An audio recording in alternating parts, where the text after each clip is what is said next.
ndio naibu wa kiranja, lakini vijana wameniambia leo ninatoka kwa SG ninaenda kwa HE. Unajua HE? Senator, this is the moment from SG to HE. Simunajua HE. Actually, that is not from the tour last. Yeah, it was from That's before. From yeah. Mwananchi in Taita Taveta. Yeah.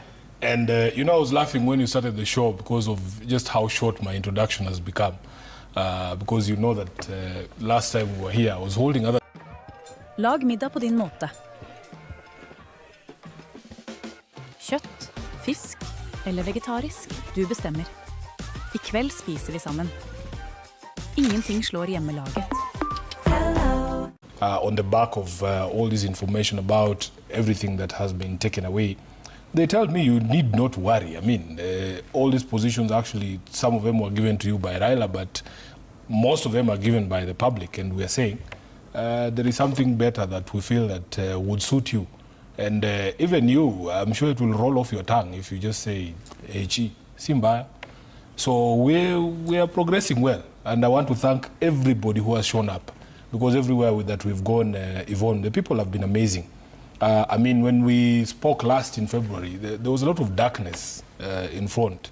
But I can tell you now that I can see the light at the end of the tunnel, because Raila always used to say that in times of difficulty for any political leader, just go back to the people. And if the people keep showing up for you, then you have nothing to worry about. So what's that light at the end of the tunnel?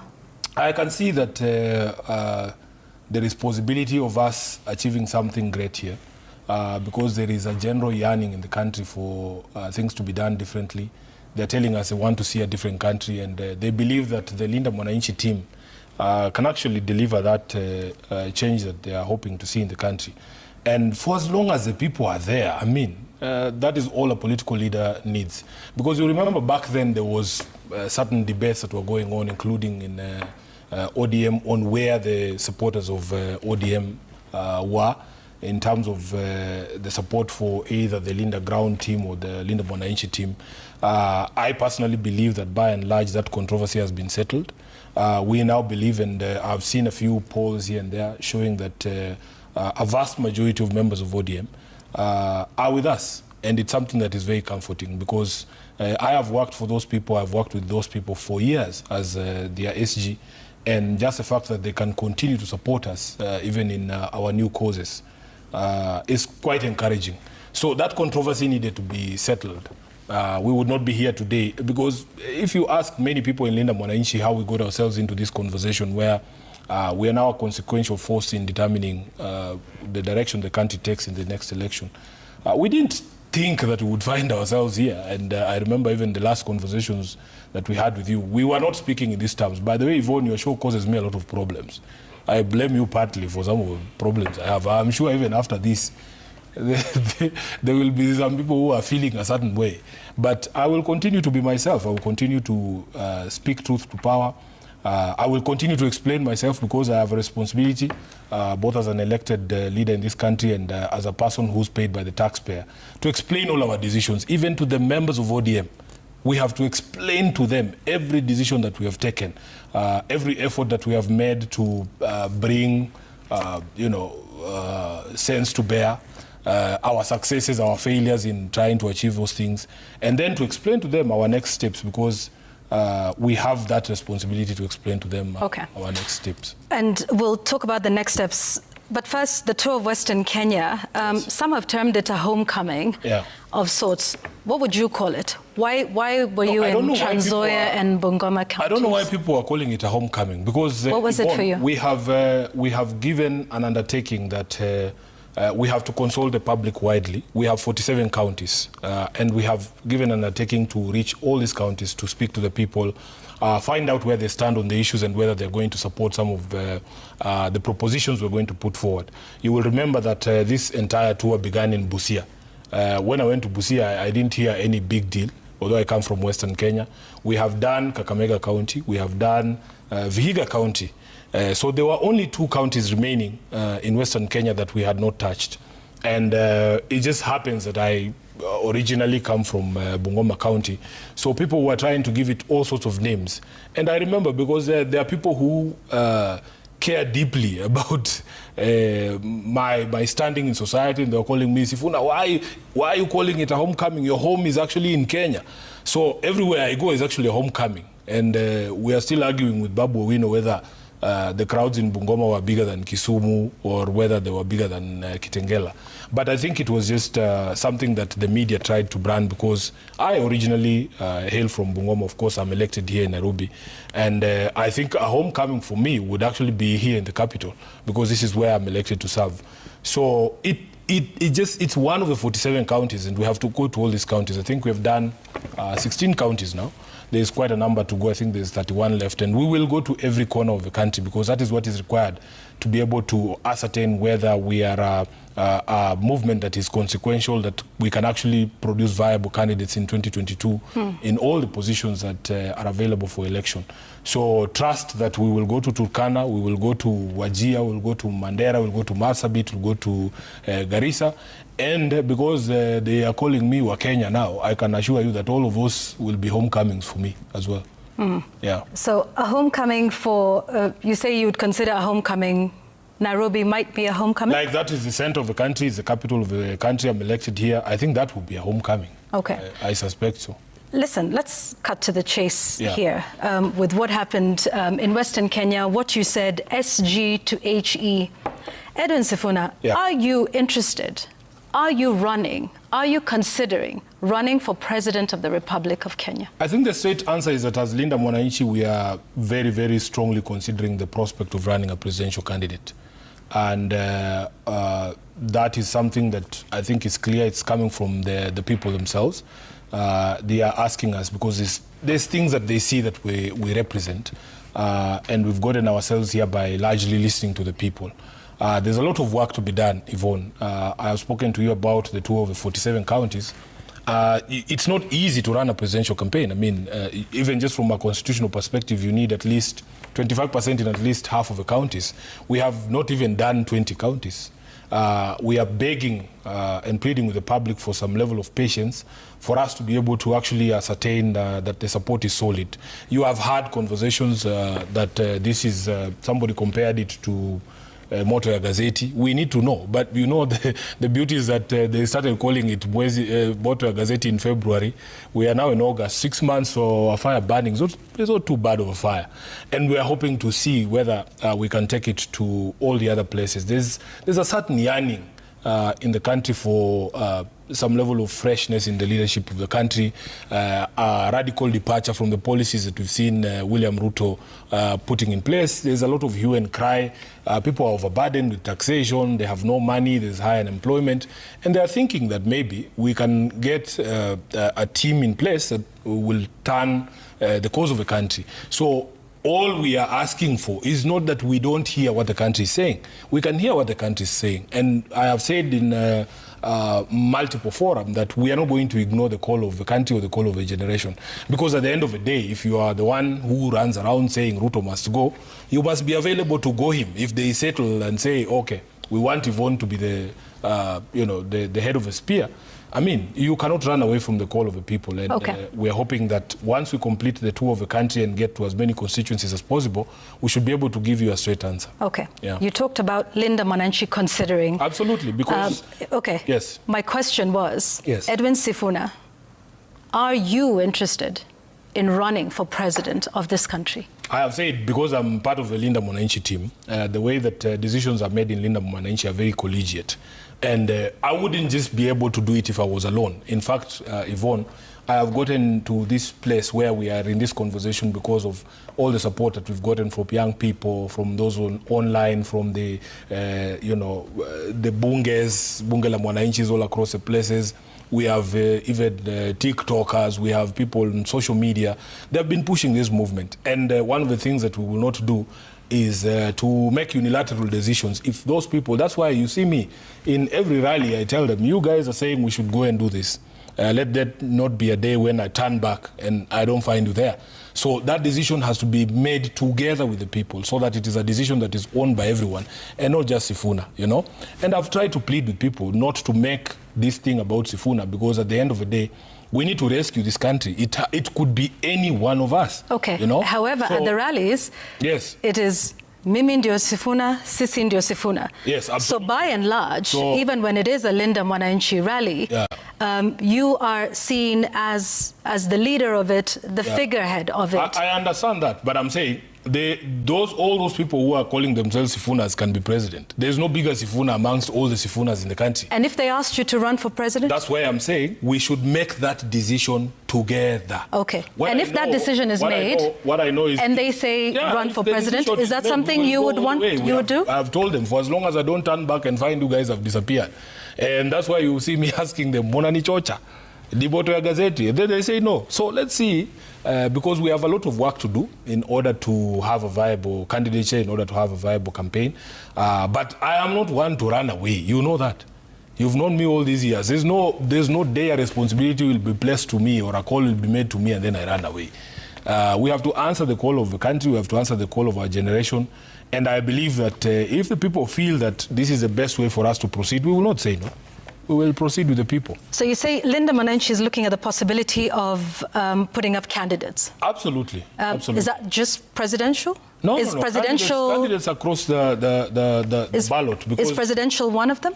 All the positions that are available for election in 2027, you can see us running around. We have a host of candidates, from MCA candidates all the way to governor, members of parliament, members of the Senate, and so on and so forth. So our responsibility actually, and as we transition into August and the election period proper, is to get structures, structured and organized so that everybody can know how to plug in. Because as it is right now, Linda Mwananchi still remains just a movement of the people, and people would want to know the sort of structure that it will take and how they can plug in, if they wanted to be volunteers, if they wanted to donate, if they wanted to run, to vie, to be members, and so on and so forth. So I think that is the period that we're getting into, and you will see a lot of movement to other direction in the coming months. Yeah, so I'd like us to talk about that, Linda Mwananchi. Yeah. For now, it is a movement? Yep. Party? No, it's a movement. I mean, is there a future of it being a party? On what platform, for instance? Yeah, so you have seen that Linda Mwananchi has drawn its membership from across the political divide. Amongst the founder members of Linda Mwananchi are members of the Wiper Party. We have members... Lag middag på din måte. Kjøtt, fisk eller vegetarisk, du bestemmer. I kveld spiser vi sammen. Ingenting slår hjemmelaget. Swahili akufukuzai hakuambii toka. It is clear that those in the leadership of ODM now are done with us. Even as we speak today, I think there's a motion that is going to be brought to the Senate to effect further changes in the Senate to remove Senator Osotsi as the chair of the County Public Investments Committee.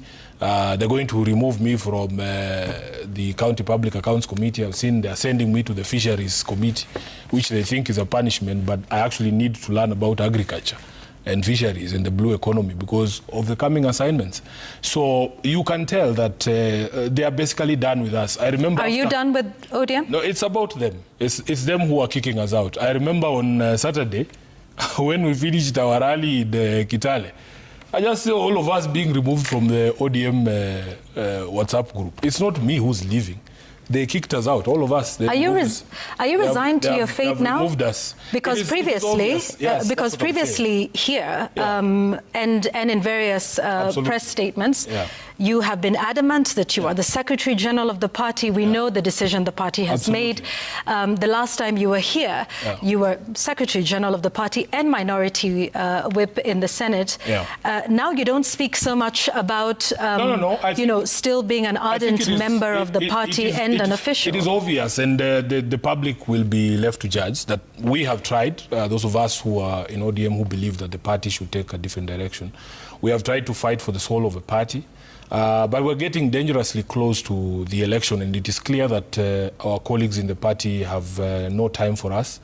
And therefore, I mean, we have put up a good fight. I personally feel that I have kept my promise to my boss, that I would not be the one to wreck the party, that he has seen that it is them who have come after us.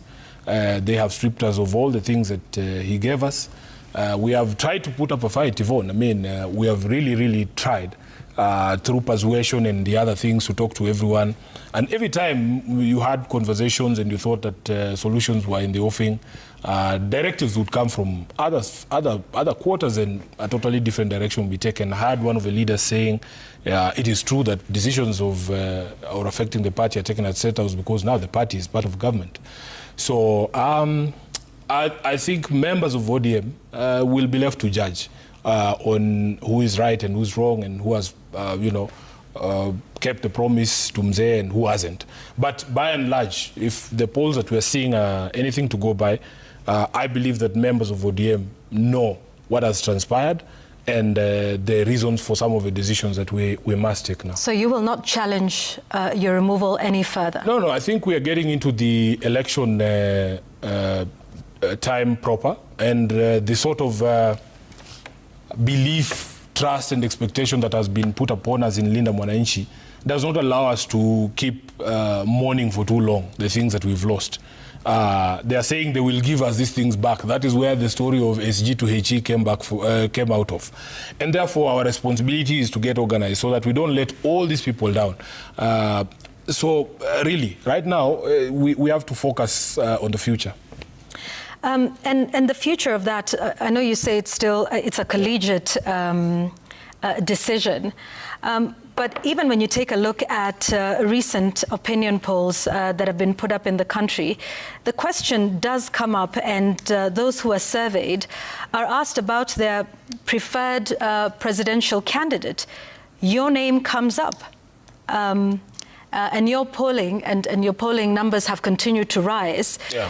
What does that tell you about, based on the surveys, what people want from you? It says that I need to keep pushing because the highest I've seen, I think, is 15%, which doesn't get anyone elected president. Why don't you allow me to go to and fetch the votes from Wajir and Mandera and Samburu and the other places? And when I see my numbers near 50% plus one, then maybe you can ask me that question. And Yvonne, if I was going to run for president, do you really think I would announce it at night on a show like this? That is something that you do in broad daylight. You know where we come from. What's wrong with a show like this? No, there's nothing. It's at night, surely. You call people in broad daylight and you say, now I'm ready. There's something going on in Bungoma right now. Is that circumcision season? You never do those things in the dark. You call everyone there and you stand there and the deed is done, So just be patient. I think you understand that we have to gauge the public sentiment even further. We have to put in place certain things. I am very happy, like the sort of support that has come our way. It's just been humbling, Yvonne, Like even when they throw jibes at us and say, oh, you people have no money, you go to a market like Kiminini and there's an old woman there who's giving you an old 50 shilling note. You can tell that 50 shilling note has done the rounds in that market.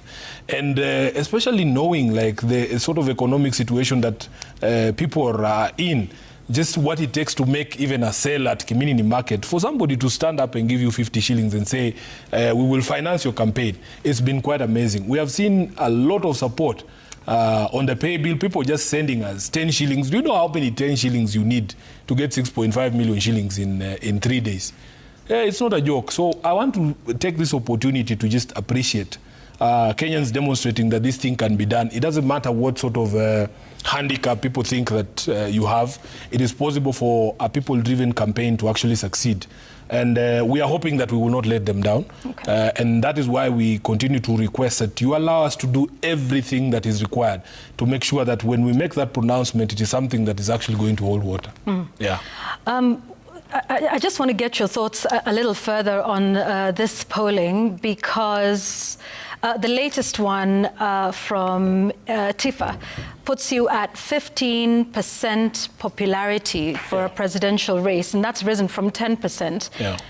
In contrast, persons like Kalonzo Musyoka of Wiper, who have been around a little longer than you have, going down to 13%. I think Matiang'i of Jubilee at about 14%.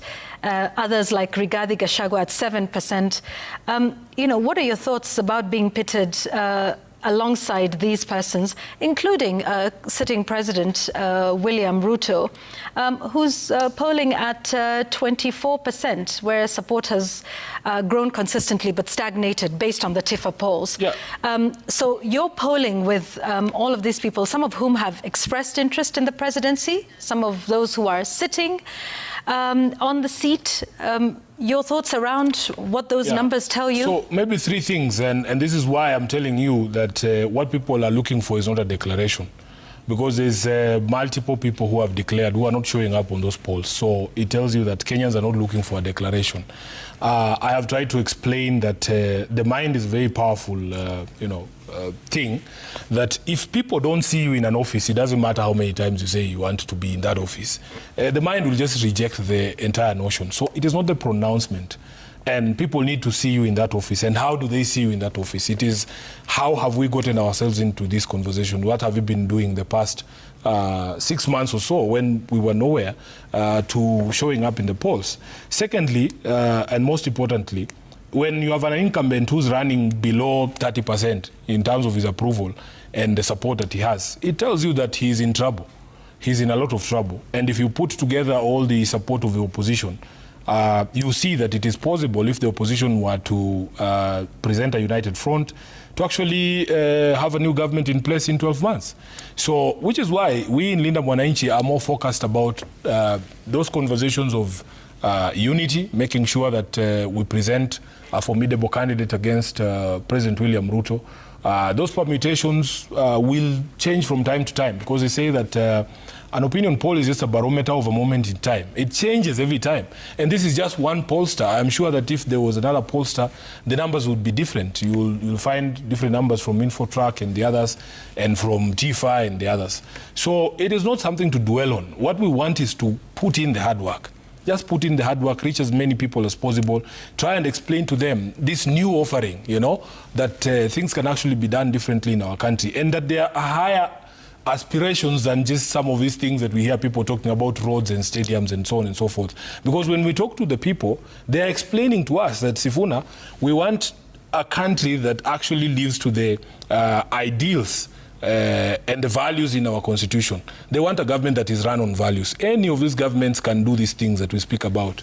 But when you increasingly hear and listen to the people in government, their proposition seems to be that for as long as I've built you roads, it doesn't matter how I've treated you. And the people are saying no.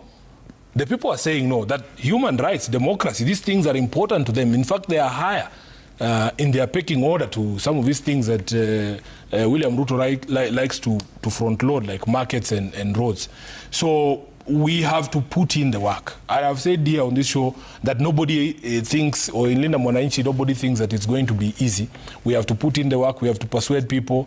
Tomorrow we have a meeting with a team of our experts who is going to start preparing a platform, because Kenyans are increasingly saying, SIFUNA, we all are on the same page, that Ruto needs to go, and these are the reasons why we are saying he must go. These are the things he did to get us here. What sort of country do we wake up to after we've kicked him out? Because Yvonne, the sense of unease and impatience that I feel, especially amongst the young people, even if we were to succeed to gain power in this country, we are not going to have the luxury of time. People want to see immediate changes. You've had the story there of Margaret Nyakango, the control of budget, saying our borrowing is getting out of hand. We're dealing with 13 trillion shillings in debt. And there is no other way. We need to have a team in power that will immediately cut government spending, so that we are able to deal with the question of taxation in the next financial year. So there are serious conversations to be had. I want you people to move away from this fascination of who's going to be number one and who's going to be number two. No. That's not it. We want to be able to tell you that this is the country you will wake up to on the 11th of August in 2027. So let's talk about that, because there's some who say, the slogan, Ruto must go, yes, which is your slogan. So Ruto must go, then what? Yes. What's your plan? First of all, why must he go? in your view. Correct. And then what? What is your plan? Because people are saying, okay, a slogan is one thing, yes, but what plan do you have for this country? Yeah, so we have a history as a country, Yvonne, and I've tried to tell this story 100 times. There is a life we used to live. Then we decided that this life has to stop. And I will take you back to 2002, which was the first time that some of us were voting. When we were kicking out Moi, why were we saying Moi must go? Why were we saying the Kanu state has to go? It's not because Moi did not build stadiums. Moi built 2 stadiums. Moi is the one who built Kasarani. Moi is the one who built Nyayo Stadium. And in fact, after that, no other person has ever built. I think this Talanta is going to be the next one. But there is a life we used to live that was unacceptable to us. And especially as measured against the 6 essential values that I keep speaking about that are highlighted in the preamble of the Constitution. Number 1 is human rights, democracy, the rule of law, social justice, equity, equality. All of those things mean something to Kenyans, that our lives have to be lived within a context of democratic ideals. So when you hear people saying, oh, you tell us how many roads you're going to build, it doesn't matter how many people you've killed as a government. Kenyans are increasingly telling us that these values of human rights and the right to life, that is the reason why people are saying we are not going to be attracted by these shiny things. We know that people who believe in democracy can also build stadiums and roads, but we don't want a dictator in power. We don't want to see the things that happen in our neighboring countries happening in Kenya. So William Ruto, by the way, I will accept that in the election of 2022, he rode on a very popular wave. I think he was very popular, especially with the small Mwananchi. Then you have to ask him, how did he lose all of that support? What are the things that he did? First of all, you get in and power gets to your head and you become very obstinate, that you refuse to listen to the people. There is a value under Article 10 which talks about public participation. We are servants of the people, Yvonne. You have to listen to the people. If the people tell you that they don't want something, you don't force it upon them just because you're in power. That is part of the problem. And all these problems began. I remember in 2023, when Raila was still around and we were running around doing our maandamano with the sufurias on the head, we started by having a conversation at Jivanji Gardens, and we told the government that these are the things we feel you need to address. First of all, the cost of living was going way beyond the means of or the capacity of many Kenyans, and you need to listen so that you are able to make interventions to be able to assuage the suffering of the population. What were we met with? Instead of listening to us, we were met with tear gas and bullets in the streets, and we lost a lot of lives back then. Then comes the taxation. I mean, we have been in this space where the few of us who are on pay slips have been taxed to the bone, you know? And you people can tell that even the purchasing power of Kenyans has gone down because of the high taxation. And what are these taxes going to? He'll tell you about the housing levy. And I asked him, honestly, President William Ruto, he claims he's trying to eliminate slums. What slum was he eliminating in Funyula, for instance? If you go to Funyula, that slum, that affordable housing that I was talking about, 12 floors, I was asking myself, what slum was he trying to eliminate in Funyula? The member of parliament for Funyula, Dr. Undo, is a member of Linda Mwananchi, and he confirmed to me there is no slum in Funyula. The priorities of the people in the area mean something, and you have to listen to them. If you spoke to the people of Busia, they would rather that concrete and steel was used in expanding the Busia hospital, doing schools and other things, because that is their priority. They will not live on the 12th floor because there's no Luya who lives where a chicken cannot live. We live with our chicken, we don't rear them. I don't know if you understand the distinction. So when he's elected here in Nairobi, everybody can count the number of slums that we had in 2022. He should be telling us, because of this taxation, I have closed one slum. There used to be a slum in Mathare, I have closed it. Or even in Embakasi South in Mukuru kwa Njenga, there's a big construction there of affordable housing. If William Ruto was standing to tell the country that I closed the slum called Mukuru kwa Njenga, and those people who are living there are now in these high-rise buildings, then we would listen to him. So when he does all these things and you get to a place where the people are telling, especially the elected leaders, that don't vote for this proposal, don't vote for this proposal, but you have the head of state, because he's in a position to influence how parliament behaves, he stands up and says, I'm waiting to see which member of parliament will vote against this thing. Yet the people are the ones who are supposed to be the bosses of the members of parliament. And then 2024 happens, you know. And when it happens, all of those deaths in 2024 were actually avoidable.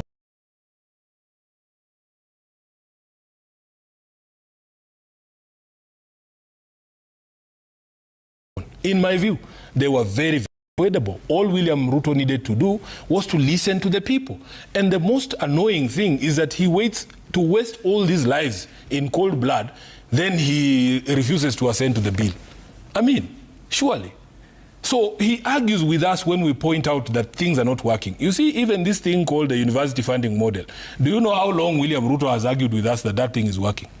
Even this share, he will come to accept, and even this housing levy, we are giving him time. When it comes to crunch time, he will accept, just like he has admitted that the university funding model is not working.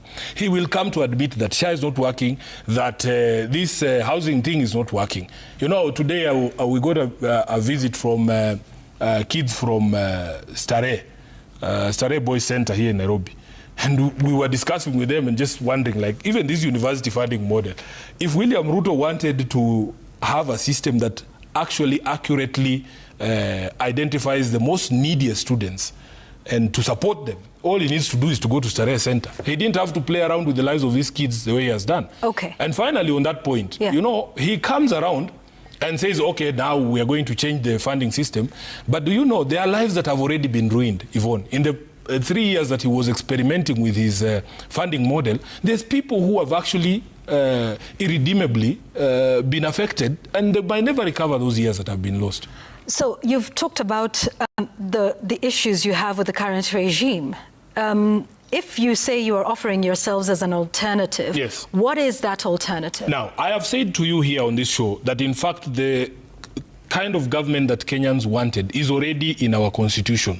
Because of the history that we have suffered, Kenyans want a very specific government. One that is based on the essential values of human rights, equality, freedom, democracy, social justice, and the rule of law. These are not abstract concepts, Yvonne.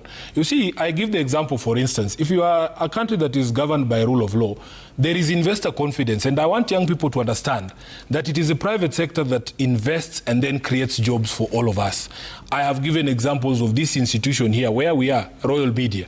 When SK Macharia was trying to start this media house during Moi's time, you remember all the tribulations that he went through. There was times when his licenses would be suspended. They would come and raid the facility and take away equipment and so on and so forth. If you were to ask Yvonne, how many people work at Royal Media Services, for instance? Mr. H.E. the lawyer EDWIN SIFUNA. Screen ananiona. Upande na matawi ikitapakaa kwa barabara ni mfalme anakuja ambayo amezaliwa. Karibu, karibu Mr. H.E. the lawyer EDWIN SIFUNA. Screen ananiona. Upande na matawi ikitapakaa kwa barabara ni mfalme anakuja katika kaunti yake ambayo amezaliwa. Karibu, karibu Mr. H.E. the lawyer EDWIN SIFUNA. Screen ananiona. Upande na matawi ikitapakaa kwa barabara ni mfalme anakuja katika kaunti yake ambayo karibu, karibu Mr. H.E. the lawyer. Screen ananiona.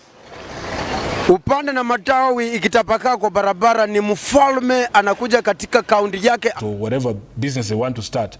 And then the next day they wake up, they hear that that piece of land has 3 titles. One of them is held by the Senator of Nairobi. And that even if you take me to court, I'll either speak with the judge behind the tent or send people or goons to occupy the property, and you'll never have your property. So I need to understand that investors look at some of these things, which is why sometimes when you see these investment contracts, when it comes to dispute resolution, they take them to arbitration in London. Why?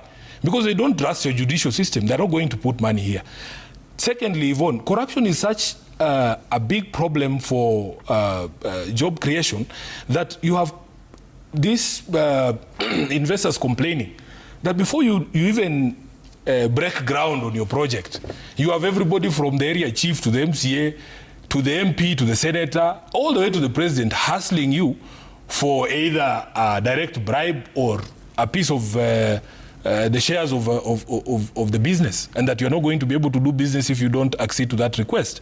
So if we do away with all these things and we create an even playing field so that nobody feels like they have to give the president a piece of their business for them to invest in Kenya, we will create more jobs for our young people. So it's easy to say, yeah, we'll do away with corruption and this is what we're going to do. How would you, in a way that you feel is not being done today? Yeah, so because the vibe that is coming from the top, you know, they say, and I'll take you back to 2002, you know, the person you elect sends a certain signal as to the things we are going to tolerate and the things we are no longer going to tolerate. So when Kibaki gets elected in 2002, he never issued a decree saying that if you see a police officer receiving or asking for a bribe from your matatu driver, you should arrest them. Kenyans were doing it on themselves. And in the converse, if everybody knows that SIFUNA as president has a cut in this airport deal himself, what stops me from also asking for my cut, you know? So there is a vibe that comes from the person who's at the top, that certain things are no longer going to be tolerated, and the team that he assembles to be able to deliver that dream, which is simply not the case right now. And do you have that vibe? I believe that, you know, people can tell. The people can tell because our histories are there. I saw some people saying that I have a very small house, that I should have a bigger house because I'm the senator of Nairobi. They have called me the poorest senator from Nairobi. If I wanted personal enrichment, I could actually do it.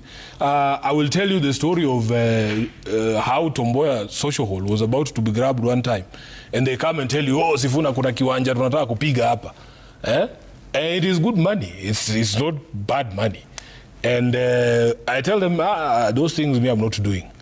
And then I take the question of Tomboya Social Hall to the Senate. And I call the CS for lands there, Alice Wahome. And to her credit, she comes and cancels that title that was given to the private developer who took over Tomboya Social Hall. So it depends on everyone's disposition. You know, we are raised differently. Some of us, where we come from, if you steal someone's chicken, it's a big problem. But then there's people who actually are regarded as heroes if they come and raid your kraal and take all your cows home. So we are socialized differently. Yeah, but socialization is one thing, and I wouldn't want to speculate about how other people are raised or socialized, but it goes beyond that, doesn't it? It does. Some type of personal conviction. It does. What about you makes you a leader? What is it about your experience? And that's what I'm saying. Hang on a second. You've heard some people say, well, what's your experience? What is your background? You know, what have you done? What's your portfolio? So tell us, if you are offering yourself as an alternative, what about you that makes you different from not just the incumbent, but everybody else? But that is for the public to judge, because you see, as an elected official in this country, there's somebody who has been in the public space for all this time. Our lives are out there. Our lives are an open book, and you can always judge. I don't want to be like the person blowing my own trumpet, and you can look at someone's history. I remember in 2000. No, but beyond blowing your own trumpet. In 2022, when we were explaining to the country that a leopard does not change its spots, that the history of people determine how they are going to act in the future to a certain degree. If, for instance, your entire public life has been scandal-ridden, you have been found by a competent court of law to have grabbed Muteshi's land, for instance. There is questions about how you acquired your hotel in Langata, that used to be public land.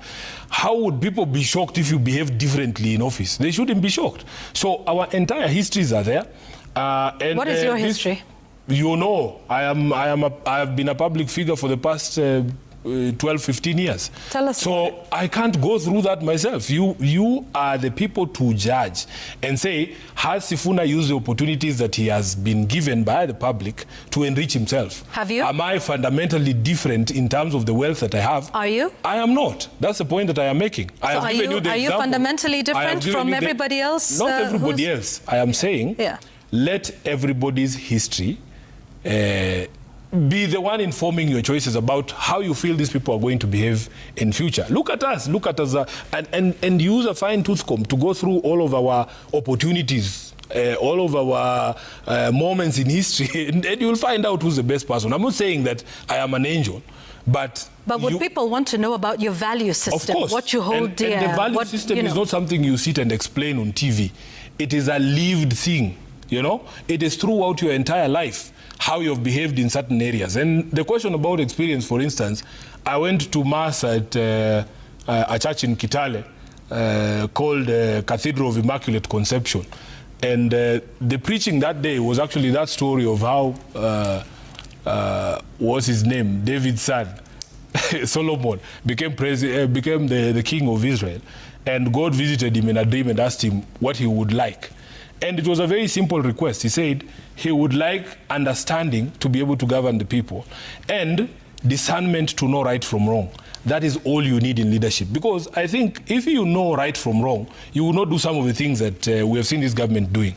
And we hope that we will put together a good team that can be able to plug the gaps. Because as leadership, you must accept that you don't know everything. I think the know-it-all attitude of some of these leaders is part of the problem that we have as a country. And you must accept that, for instance, SIFUNA is, you know me as a lawyer. I am not an economist or an expert in economy. But I recognize that there's people who actually have spent their entire lives as economists. So give them opportunity to be able to advise you, listen to their advice, and carry out that advice. Okay, we want to take a break. When we come back, we will talk a lot more about that, including the money question, how you are making or crowdsourcing funding, how much you have, and also that question about apparently your house back in the village. That's the subject of national conversation at this time. We're here with Senator for Nairobi, EDWIN SIFUNA, also from Linda Mwananchi. Yeah, and like you said, your CV has become, your title has become a lot shorter. We'll be right back with EDWIN SIFUNA here. Barabara ni mfalme anakuja katika kaunti yake ambayo amezaliwa. Karibu, karibu Mr. H.E. the lawyer EDWIN SIFUNA. Screen ananiona? Upande na matawi ikitapakaa kwa barabara ni mfalme anakuja katika kaunti yake ambayo amezaliwa. Karibu, karibu Mr. H.E. the lawyer EDWIN SIFUNA. Screen ananiona? Upande na matawi ikitapakaa kwa barabara ni mfalme anakuja katika kaunti yake ambayo amezaliwa. Karibu, karibu Mr. H.E. the lawyer EDWIN SIFUNA. Screen ananiona? Upande na matawi ikitapakaa kwa barabara ni mfalme anakuja katika kaunti yake ambayo amezaliwa. Karibu, karibu Mr. H.E. the lawyer EDWIN SIFUNA. Screen ananiona? Upande na matawi ikitapakaa kwa barabara ni mfalme anakuja katika kaunti yake ambayo amezaliwa. Karibu, karibu Mr. H.E. the lawyer EDWIN SIFUNA. Screen ananiona? Upande na matawi ikitapakaa kwa barabara ni mfalme anakuja katika kaunti yake ambayo amezaliwa. Karibu, karibu Mr. H. Ikitapakaa kwa barabara ni mfalme anakuja katika kaunti yake ambayo amezaliwa. Karibu, karibu Mr. H. the lawyer EDWIN SIFUNA.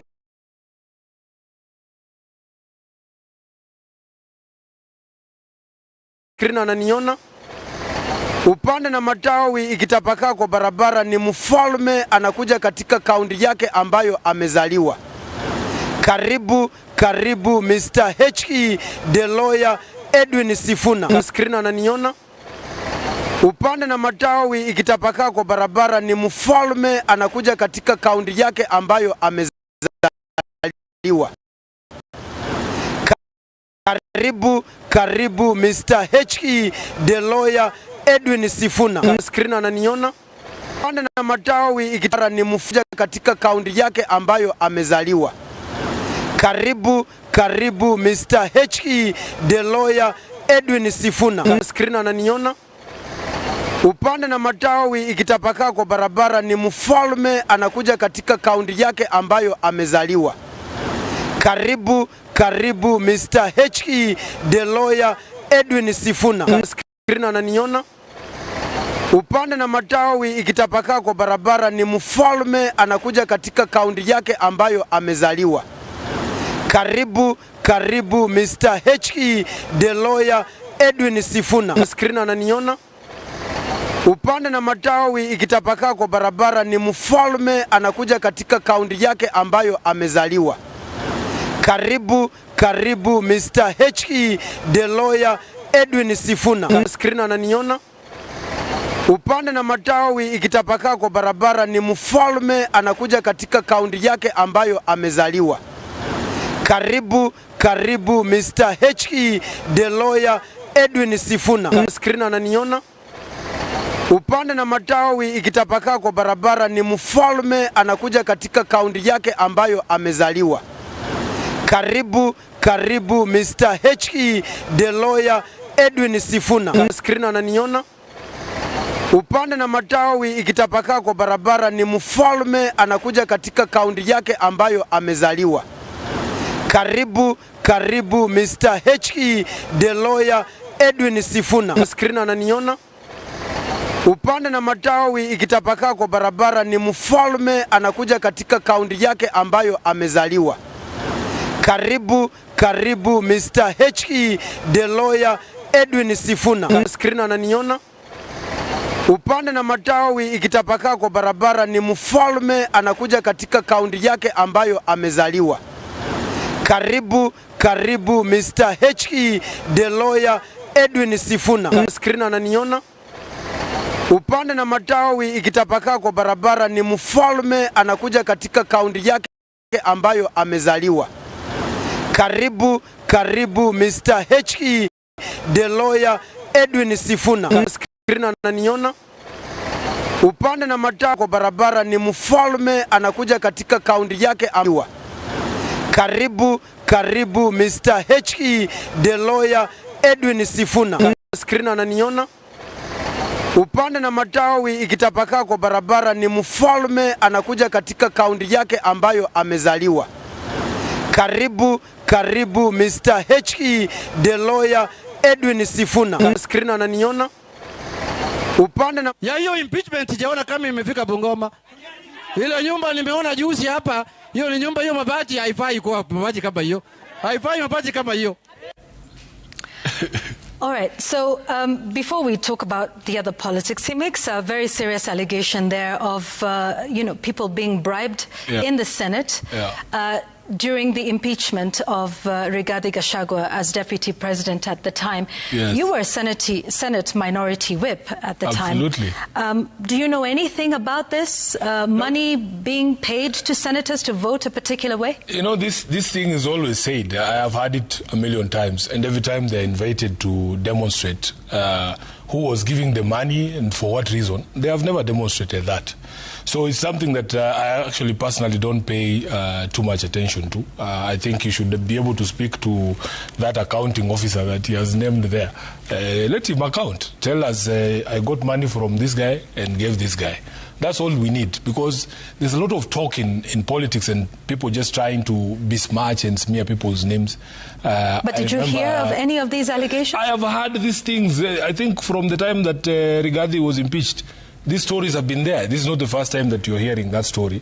And all we need now, Kenyans, is for them to level with Kenyans. Tell us the money was picked from Yvonne and given to Sifuna. That's all we need. Have you did you receive any money during the impeachment? No, they should come and tell us who gave us money.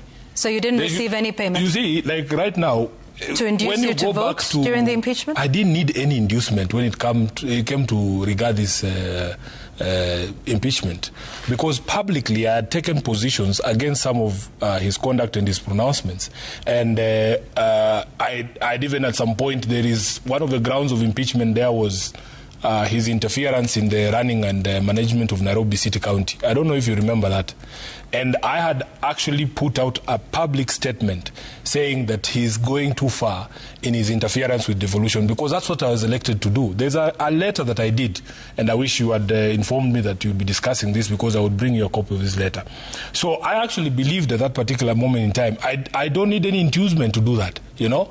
So all of these allegations, they're just wild allegations, because they're always looking for a way to besmirch people's reputations. I remember similar allegations were made by the Council of Governors, you remember. The Senate invited them to present that evidence that some senators were extorting them money. Up to today, Yvonne, You know, it's one thing to make an allegation, and legally, he who alleges must prove. So, for me, these stories are going to continue. Yeah, until the day that somebody comes and shows you that this money came from Yvonne and it was given to someone, then these other things are just attempts to muddy the waters. Because that's the same question Frederick Okango is asking on X. We will get to it in a moment, but let me just read it out. He says there were allegations that you have alluded to in February of this year. COG formally naming you amongst 4 senators of extortion, intimidation, harassment. Is he clean, he asked. So how do you know how that story ended, Yvonne? How did that story end for the COG? The COG made accusations in public. But when they made an apology, they made it in private. They came to the Senate and apologized to the Senate. Because they, what is it called? The head of the institution there called the speaker, Kingi, he actually told them, you come and tell us what accusations you have against, or the proof that you have against these senators. And there was nothing. They actually came and apologized. There was another case in the National Assembly which was very curious regarding one of my allies, the Honorable Jack Wamboka. And I happened to represent him. You know him, it went all the way to hearing, which is something that we didn't see in the Senate. We had a sitting of the Powers and Privileges Committee in the National Assembly. And I was very embarrassed because the person who was making that accusation was actually Reverend Kobia, somebody who has a very high reputation and somebody who I have a lot of respect for. So when we were cross-examining him during those hearings, we asked him, even the people, you know, he said he had heard from somebody else that the Honorable Wamboka was seeking or soliciting funds from him. And the people who he said he heard from had written letters to the National Assembly saying that is not a correct position, you know. So it is one thing to allege things, but when we come to the crux of a matter and tell you, okay, show us this evidence that you have against so-and-so, they always crumble and cross-exam. The biggest complaint from Reverend Kobia was that Jack Wamboka, in his handling of a committee meetings, is very rough. You know, the way he talks. And in fact, he compared Mheshimiwa Wamboka to the other chair of cohesion in the Senate. I think it's Senator Chute. So I asked him, do you really expect all of us to be the same in the way that we talk or the words that we choose and how we behave? No, the biggest problem is that he felt that he was being handled roughly.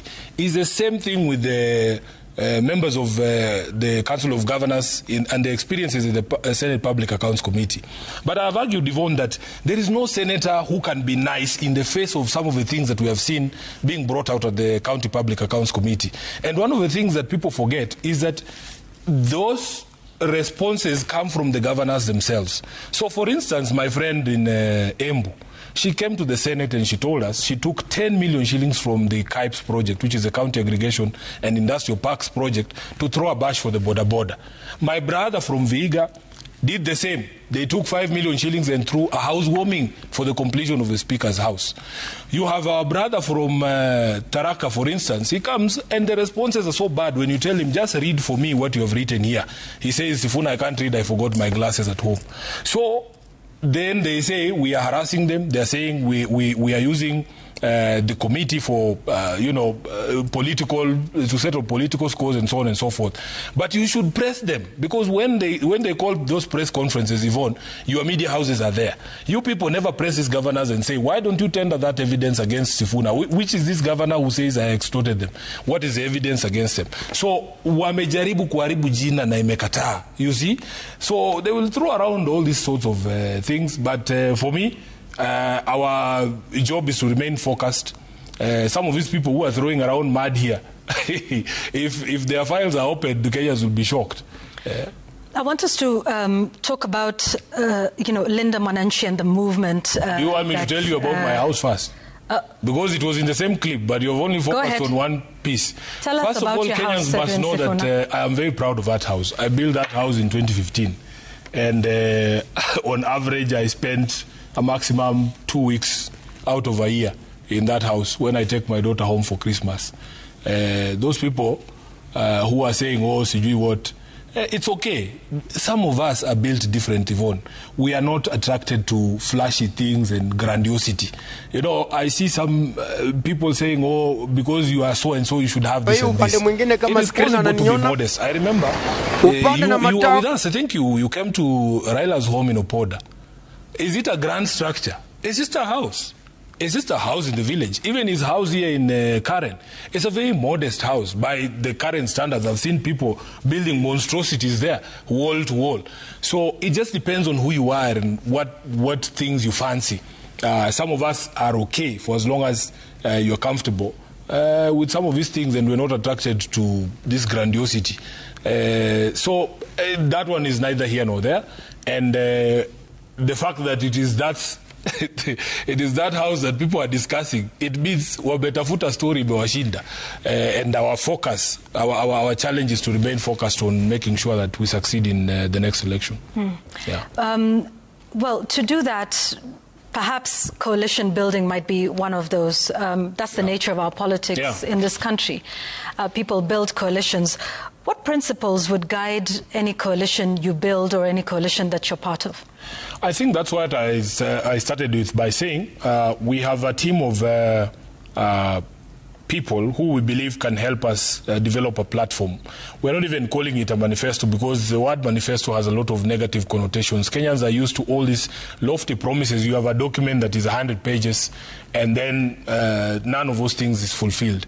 And which is why I was dissuading you, Yvonne, from discussing these positions of, which seat are you going for, who's going to be the deputy, who's going to be number one. Those are secondary conversations. We want to start these conversations with our partners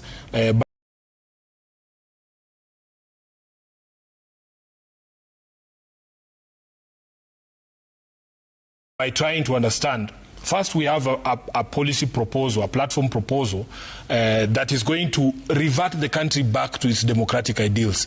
The 6 values that I've talked about in our constitution, because that's the government that Kenyans said they wanted when they passed this constitution.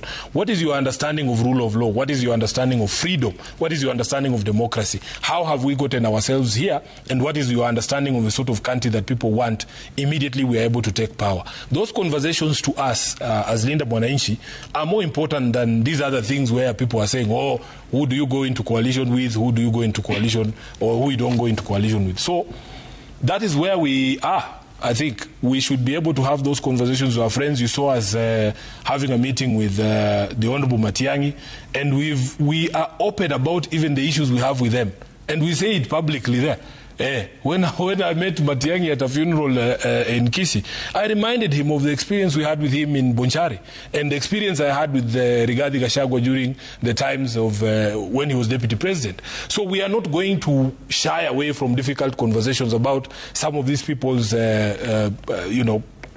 public record and conduct in public office. We have to have those difficult conversations and say, if we agree that this is the country that we want to see, then who's the best person to be able to deliver that new country that Kenyans seem to be telling us they want? Would you be looking for people with similar values, similar principles to those no, people who agree with that us, you hold, or what would be the basis of that? The people who agree that the sort of government we want to form is not just your regular government. We want to revert the country back to the essential values like those, the rail of values, these ones here. There are only 6. Yeah. So in that framework, if you agree with us that this is what you believe Kenyans want, then we will be able to say this is the best person to deliver that dream. With their past record? Of course, I have said it here. I have said it here. I have told them. Yeah. Hey, I've told them that we don't want candidates who will have problems if you put them in a debate with William Ruto. If I say we are kicking you out because of ordering police to shoot young people in the foot, would he be able to say, even you, SIFUNA, you did the same? That's the problem we have to confront.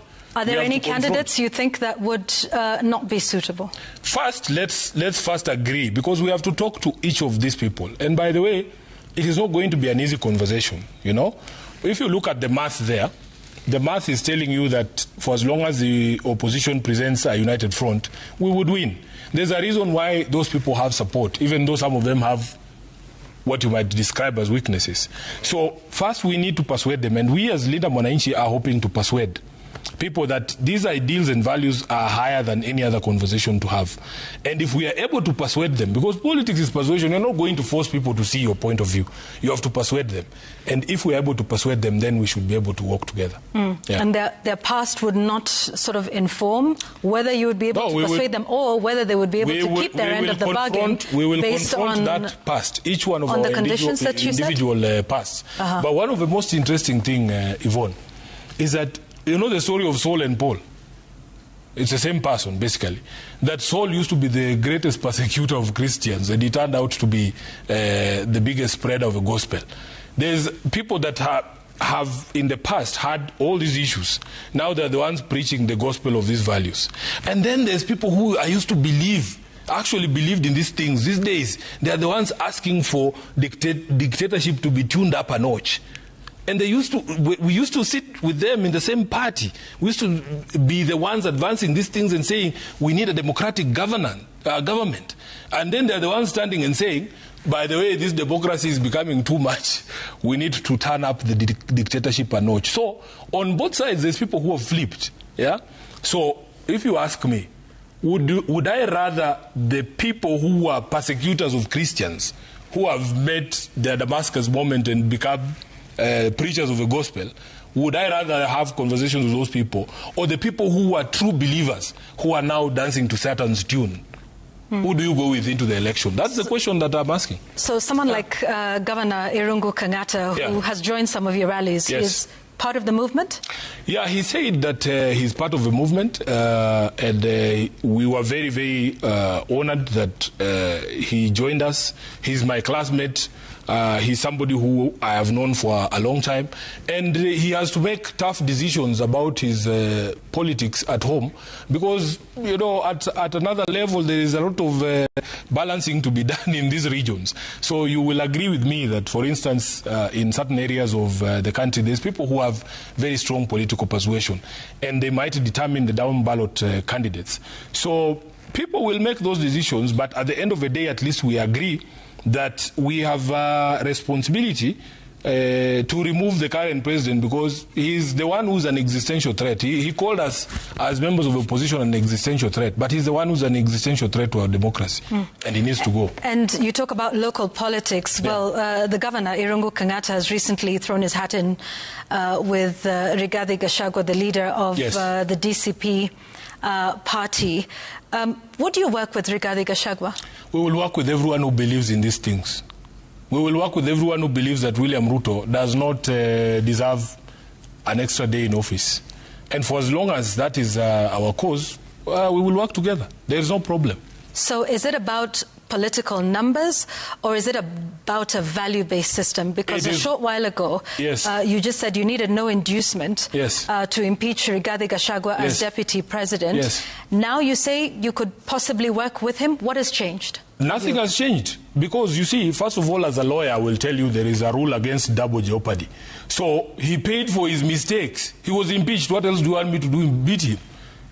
He already was impeached. I already voted to impeach him. And it was for specific crimes, which we have discussed here, you and me. But I'm telling you, he's the one now who's saying William Ruto is actually an existential threat to the country, and whatever it takes that he can do to help remove him. And by the way, there's a curious thing that he says, that he feels largely responsible for William Ruto becoming president, and that therefore he has a greater responsibility in removing him than anyone else. And that is something that I agree with, because at the end of the day, we have to kick out William Ruto, you know? So if he's going to, and I've given this analogy, that if he's going to hold the leg of the animal that we are hunting, and somebody else holds another leg, and another one distracts him, and then we're able to put down this animal, it is okay for the future of the country. A lesson needs to be taught in 2027, Yvonne, that if you come to office through democratic means and then you refuse to listen to the people, or you abandon the cause of the people, and you do the things that William Ruto has done, and we have gone through how we have gotten to this particular point in time, that you have to be removed. And I think it will help our democracy so that even the next person who succeeds William Ruto in office in 2027 will know that for as long as you depart from what you promised Kenyans and you start doing your own things because you think now you are a big man, you'll also be kicked out. So this is all about political expediency. This is about both. one man for you. It is both, absolutely, because I have said he is worse than even that Rigathi that you're talking about. He is. Let's talk about funding for a moment. We're seeing you receiving money from members of the public at the rallies, and you've got a pay bill number. How much have you raised so far? I think as of today we had, I think, 6.5 million shillings on that pay bill number. And I continue to be eternally grateful because Kenyans are changing the conversation. Even in mature democracies, actually it is the public that finances leaders to be able to run for office. And it all started with this notion that somehow we in Linda Mwananchi do not have money to be able to run a campaign. And I tell young people that there is something that the political class has done or succeeded in doing, making it seem like you need billions and billions of shillings to be able to run for office. It is part of a self-preservation strategy by the political class because it scares away, especially young people. When you hear the figures that are being thrown around, you're like, where am I going to get 4 billion shillings to run for office? But I am saying you don't need 4 billion shillings, you know? So the people hear that, these guys are saying that Linda Mwananchi cannot run for office because they don't have money. Well, how about we finance this thing ourselves? Number two, there was one of the prominent persons in the country who said, forget these 10 shillings, you can just call me and I'll give you 1 billion shillings and you'll be able to be on your way. And the public are saying this is part of a problem because if you have a few wealthy donors who then give you all the money that you need, you will all those people going into your administration. And maybe if the interest of those few people clashes with the public interest, you are more likely to listen to those who gave you the money to campaign than the public.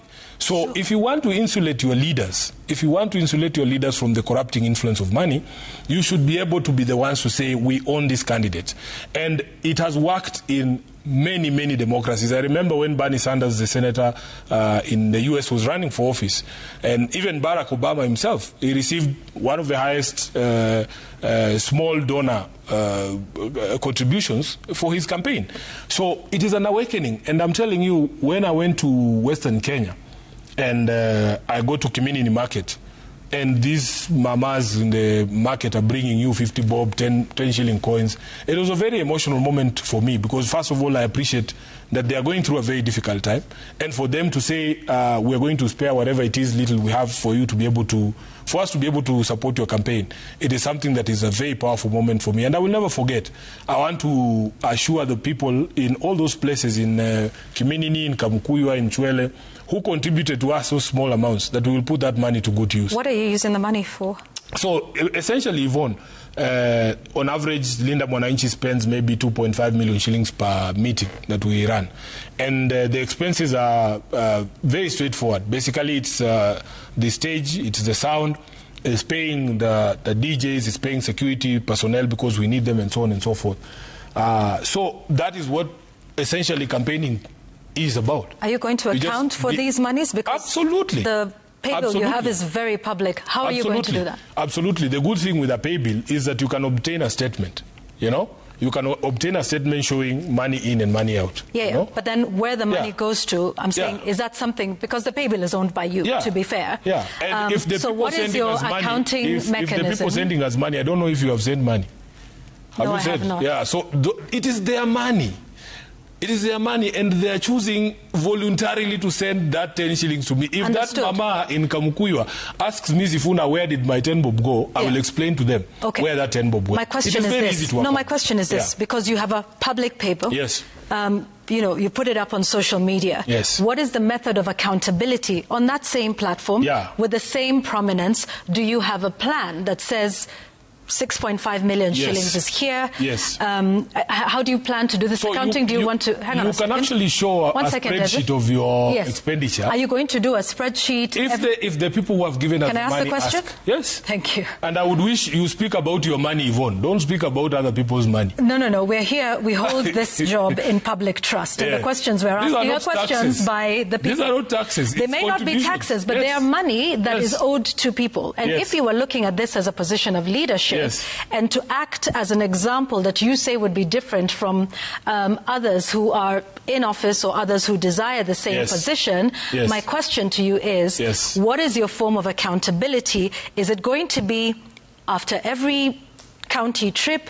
Is it going to be every 6 months? Is it going to be every year? Where does this public, accountability happen? I don't know what the people who have contributed to the pay bill, what format they want. If they wanted daily accountability, it's possible to do it.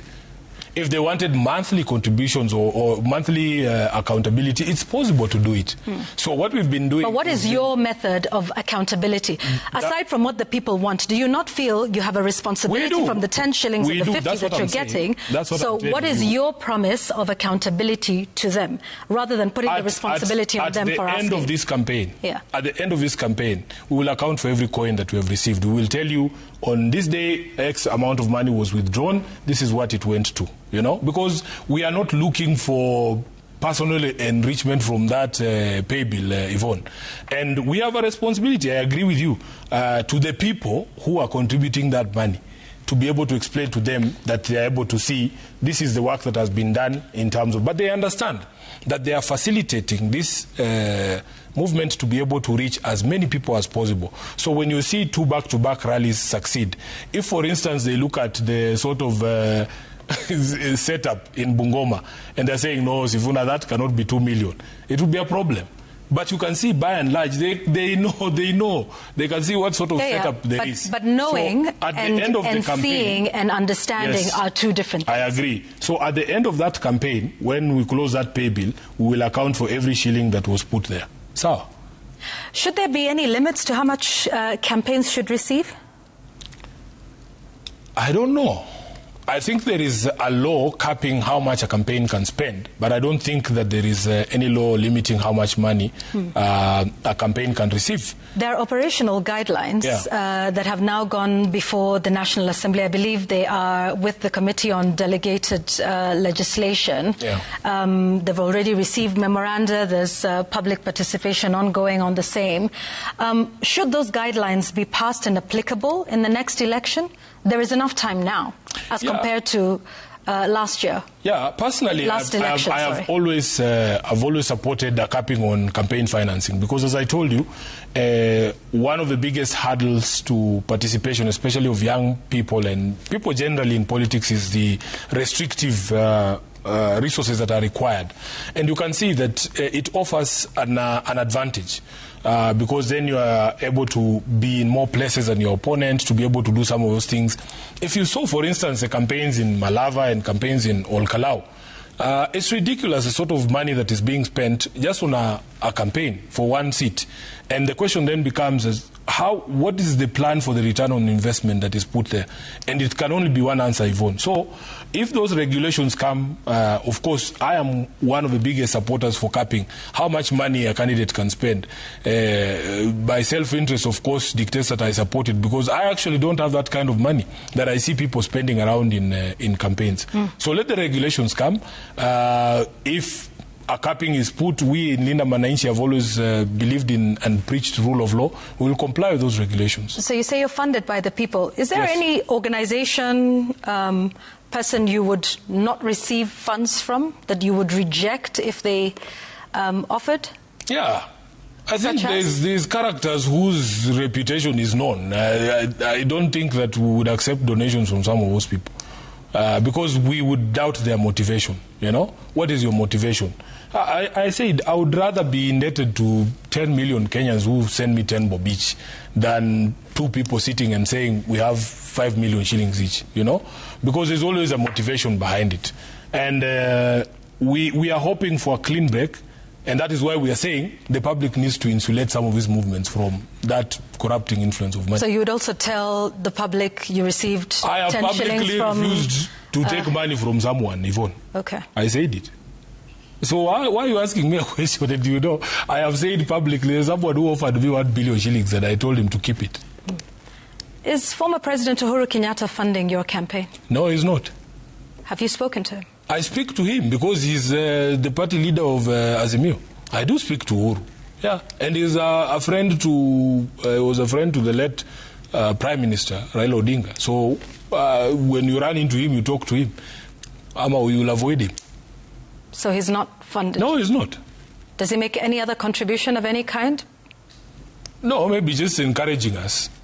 When he speaks, and he does it in public, he says young people need to be encouraged to take leadership. You've heard him saying it. And that young person is you? Young people. This thing is not about SIFUNA. Yeah, I'm asking a question. I'm sitting down now with SIFUNA, so the questions will be directed to you. He has publicly encouraged young people. Yeah.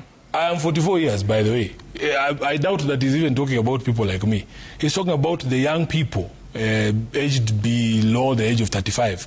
He wants them to participate in these things. And I'm happy that many of them are answering the call. You can see many of them are offered themselves to be MCAs, MPs, senators, even governors. There's very young governor aspirants that I've seen in Linda Mwananchi rallies.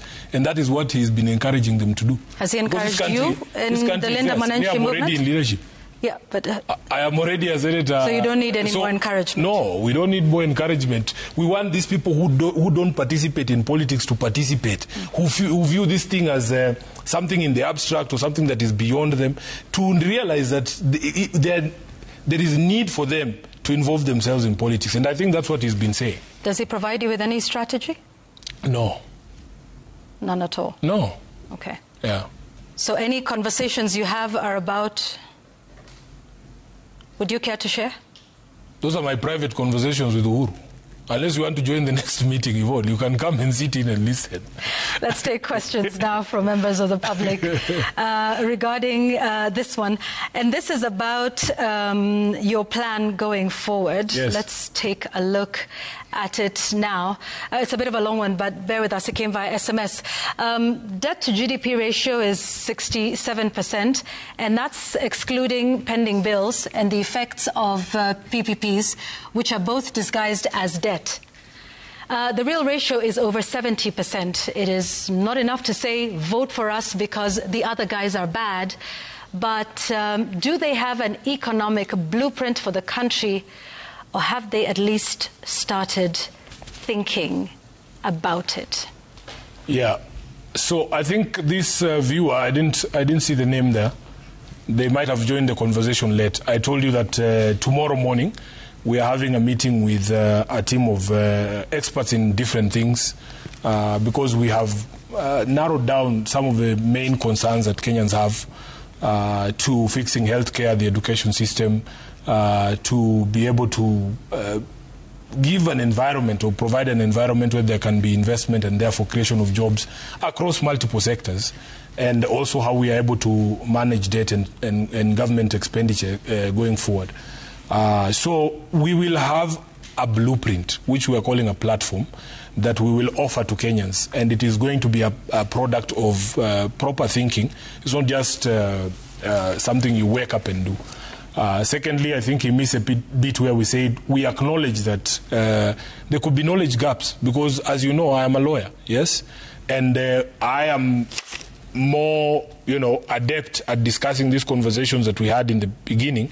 But I recognize that Kenya has talent. I mean, there's people in this country, if given opportunity, they can actually offer us a way out of our debt situation. If you speak to many people in public service, Yvonne, because we have completely subdued meritocracy, you find people working or reporting to people who are essentially non-starters in their specific areas. Like you have somebody who's a proper economist reporting to some guy because that guy is from the president's tribe, and they are unable to work in the ministries, So we believe that if we inject this oxygen of meritocracy back into public service, we will get ideas, because people have dealt with these issues in other spaces, but you've other places. So I want to know if you have sort of a general thought around the country's economy and where it goes. You sit in the Senate Public Accounts Committee. Yes. You're taking a look at funding, how governors are using the funds that are allocated to them. You're also taking a look at the division of allocation, the division of revenue and the allocation of revenue as well between both levels of government. So what are your thoughts about where our debt is now? Even listening to what the Controller of Budget had to say earlier, our debt, it looks like we're in a tight position. And these are some of the economic realities that you would face if you are successful in your bid. So what are your general thoughts around the economy? I think we first of all need to deal with the question of debt by managing our public expenditure. There's acknowledgement that there's a lot of wastage in public offices, and also a lot of corruption. A lot of money is wasted. Sometimes you look at how these people in government behave. I had one of the members of parliament who's supporting the government. At one of these empowerment events, she was answering critics who were saying, where do you people get all this money? And she actually said, we are a government. The government has money. Somehow when it comes to those empowerment things and giving cash to Kenyans, there is money. But when it comes to funding basic things like healthcare and education and the others, suddenly there's no money. So we believe that there's, in the initial days, part of the conversation that is happening within Linda Mwananchi is we must agree that we are not going there to party. Some of these things we see. Where are some of the areas you think in terms of expenditure? We will be able to give you a proper blueprint. But Yvonne, for instance, if you just look at the ballooning budget for State House, where is that money going to? Where is all that money going to? If you have renovations at State House, changing the roof of State House every 3 weeks, why is that expenditure necessary? We have a fight in Meru now because the president is insisting on building a state lodge there in Meru, which he will spend maybe one night in the 5 years that he will be president there. So some of these things, it's for us to be able to sit down with people who know how government is run and to be able to tell us, SIFUNA, here we are going to have to cut this and this and this and that. Number two, as a Senate, essentially we have a big problem with the question of debt because the county governments are never involved when we take debt. And we are never told which projects that debt is applied to. You remember the famous case of Eurobond, where our own Auditor General was telling us that they don't even know where that money went. We have to have an audit of that debt. It was one of the conversations that we had during NADCO when Mzee was still around. That audit has never happened because we need to know as Kenyans, and there have been claims by some of my friends like Okio Mtata that some of that debt actually is what he calls or refers to as odious debt that we shouldn't pay.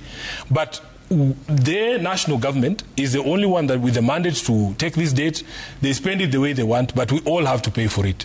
So I am convinced, and we in Linda Mwananchi are of the proposition that it is possible for us to find out some of this wastage in government. I was told there was an audit that was done. Unfortunately, I didn't bring it here, of the public service. We have people in government, Yvonne, whose maids are being paid by the taxpayer. Okay. Are you aware? You know, we can talk about what's happening at State House, but in terms of a larger sort of economic, broader thinking, which segments or which sectors of the economy do you think there is waste? Now you need to... and where the areas do you think that you can perhaps move money from one vote or to another? You need to allow us, because you're talking to a lawyer, you're not talking to an economist. You need to allow us to engage with our resource persons, with people who are well-versed in these issues, and then we will give you a platform, we'll give you a blueprint. But Yvonne, these are quick examples. I've given you the example of State House. I've given you the example of the public service. And it's not little money, Yvonne. If one person, for instance, one private person, has over 400 people that we pay for in our taxpayers, and they're just working in his farms as farmers. You do understand. That is a lot of money. You do understand that for many who are watching and perhaps, starting to think of you as a viable alternative, like you were saying, you called yourself a consequential force at the start of this, that they would want to see if there is some thinking. By the way, some of these questions are coming from people who cannot be named and who are senior executives in private sector and CEOs of big corporations. And these are some of the questions that they're asking, and they want to know if you are, thinking deeply. have a broad idea of some of these areas that you want to fix? Yes. Beyond a slogan that says Ruto must go. Because one of the things they say is the current lot, whether you might agree with them or not, have a blueprint of sorts. They have a clear approach, and that can be debated, whether you think this approach works, this model works, or the other does not.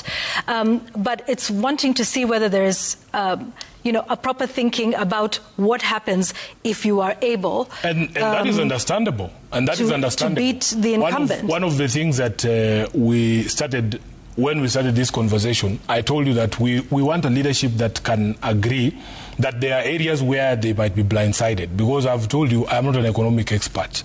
What we want, there are ideas out here. For instance, when Baba was in government, during the Grand Coalition government, he used to have a round table with these business people that you're talking about here, because you need everyone to be on the table for you to have solutions to some of these problems.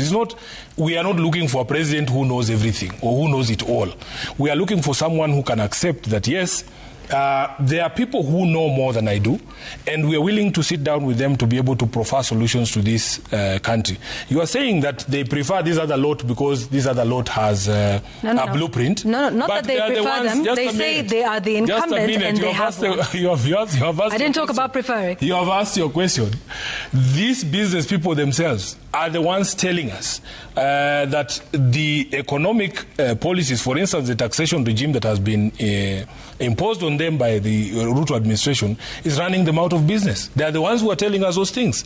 Because the cost of doing business has gone up, they are not able to employ more people. They are not able to survive. I have met some of them. I'm surprised now they are writing you messages. And there's nothing like anonymous people, Yvonne. People should be able to come out for conversations around their country. So I have seen, if you look at the numbers, for instance, of the businesses that have exited Kenya alone, because of the cost of production, because of all this taxation that has been imposed, we have lost a lot of businesses. We have to look at our cost of production. When I was a member of the Senate Energy Committee, I was thrown out.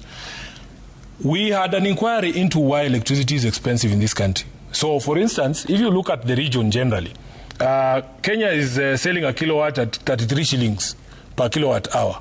Ethiopia is doing less than a shilling, And when we go deeper and find out, it's because we have some unconscionable contracts that were signed at the beginning of this so-called independent power production that have seen that it is impossible for us to bring down the cost of electricity. If you are a manufacturer, for instance, you really don't care where your plant is. You only care about your overheads. So when we talk about the economy generally, Yvonne, we will give you a platform. That is why I want you to be patient.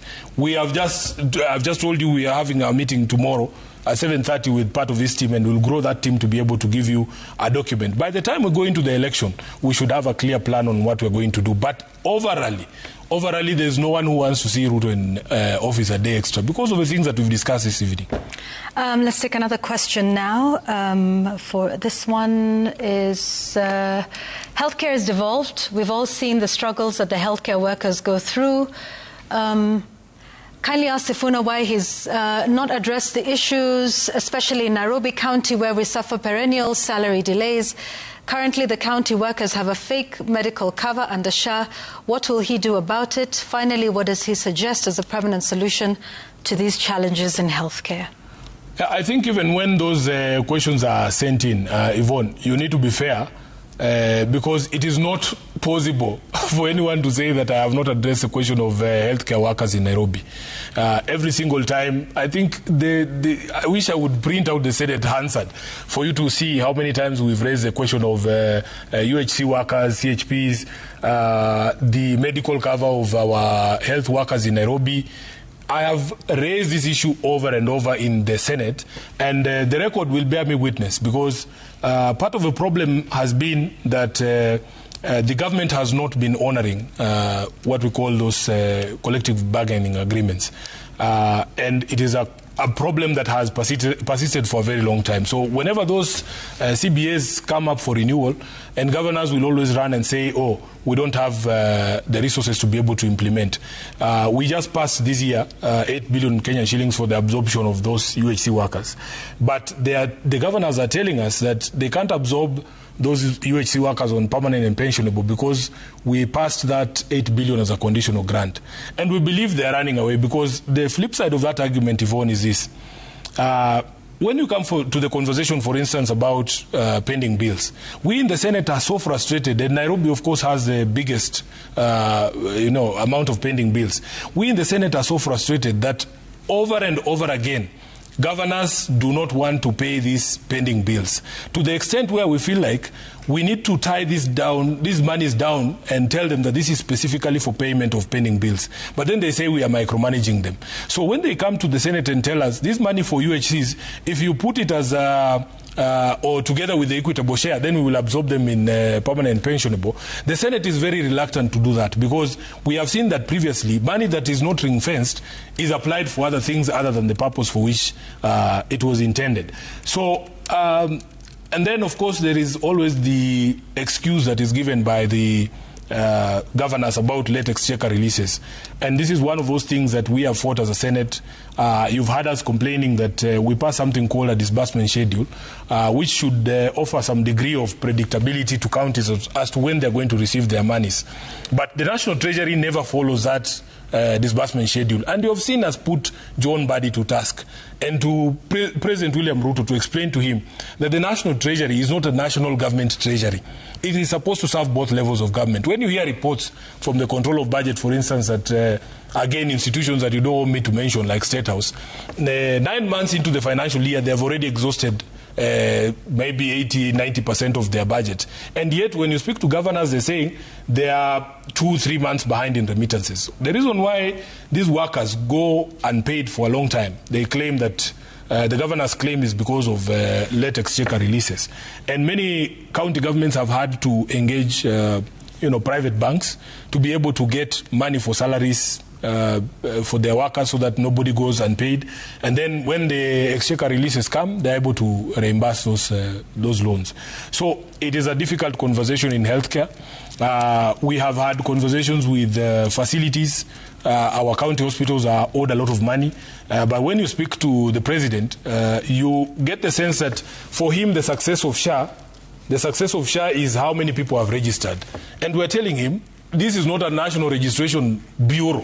We have a registration bureau. We have a register of persons. The success of a healthcare scheme cannot be how many people have registered. It should be how many people are actually accessing service and to what extent. The promise of universal healthcare, Yvonne, was that the specter of Harambes to be able to clear, hospital bills would be a thing of the past.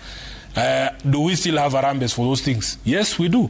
The argument was that those of us who are in a position to give more should give more so that those who don't have are able to also access coverage. If you look at the percentage jump in your contributions to healthcare or the health insurance scheme, from less than 1,000 shillings when NHIF was there to over 32,000 shillings per month, at least in my case. And the argument was so that other people who have no income are able to get cover. But still, you can see the complaints. There was a recent story, I don't know if you saw it, that hospitals discovered that there's a 2% that is charged on their remittances, and nobody knows what that 2% is for or where the money goes. Yeah. These are some of the issues, Yvonne, so that we should be able to look each other in the eye and say, there's a problem here and we need to resolve it. Yeah. Let's take another question here now, and this one is from David.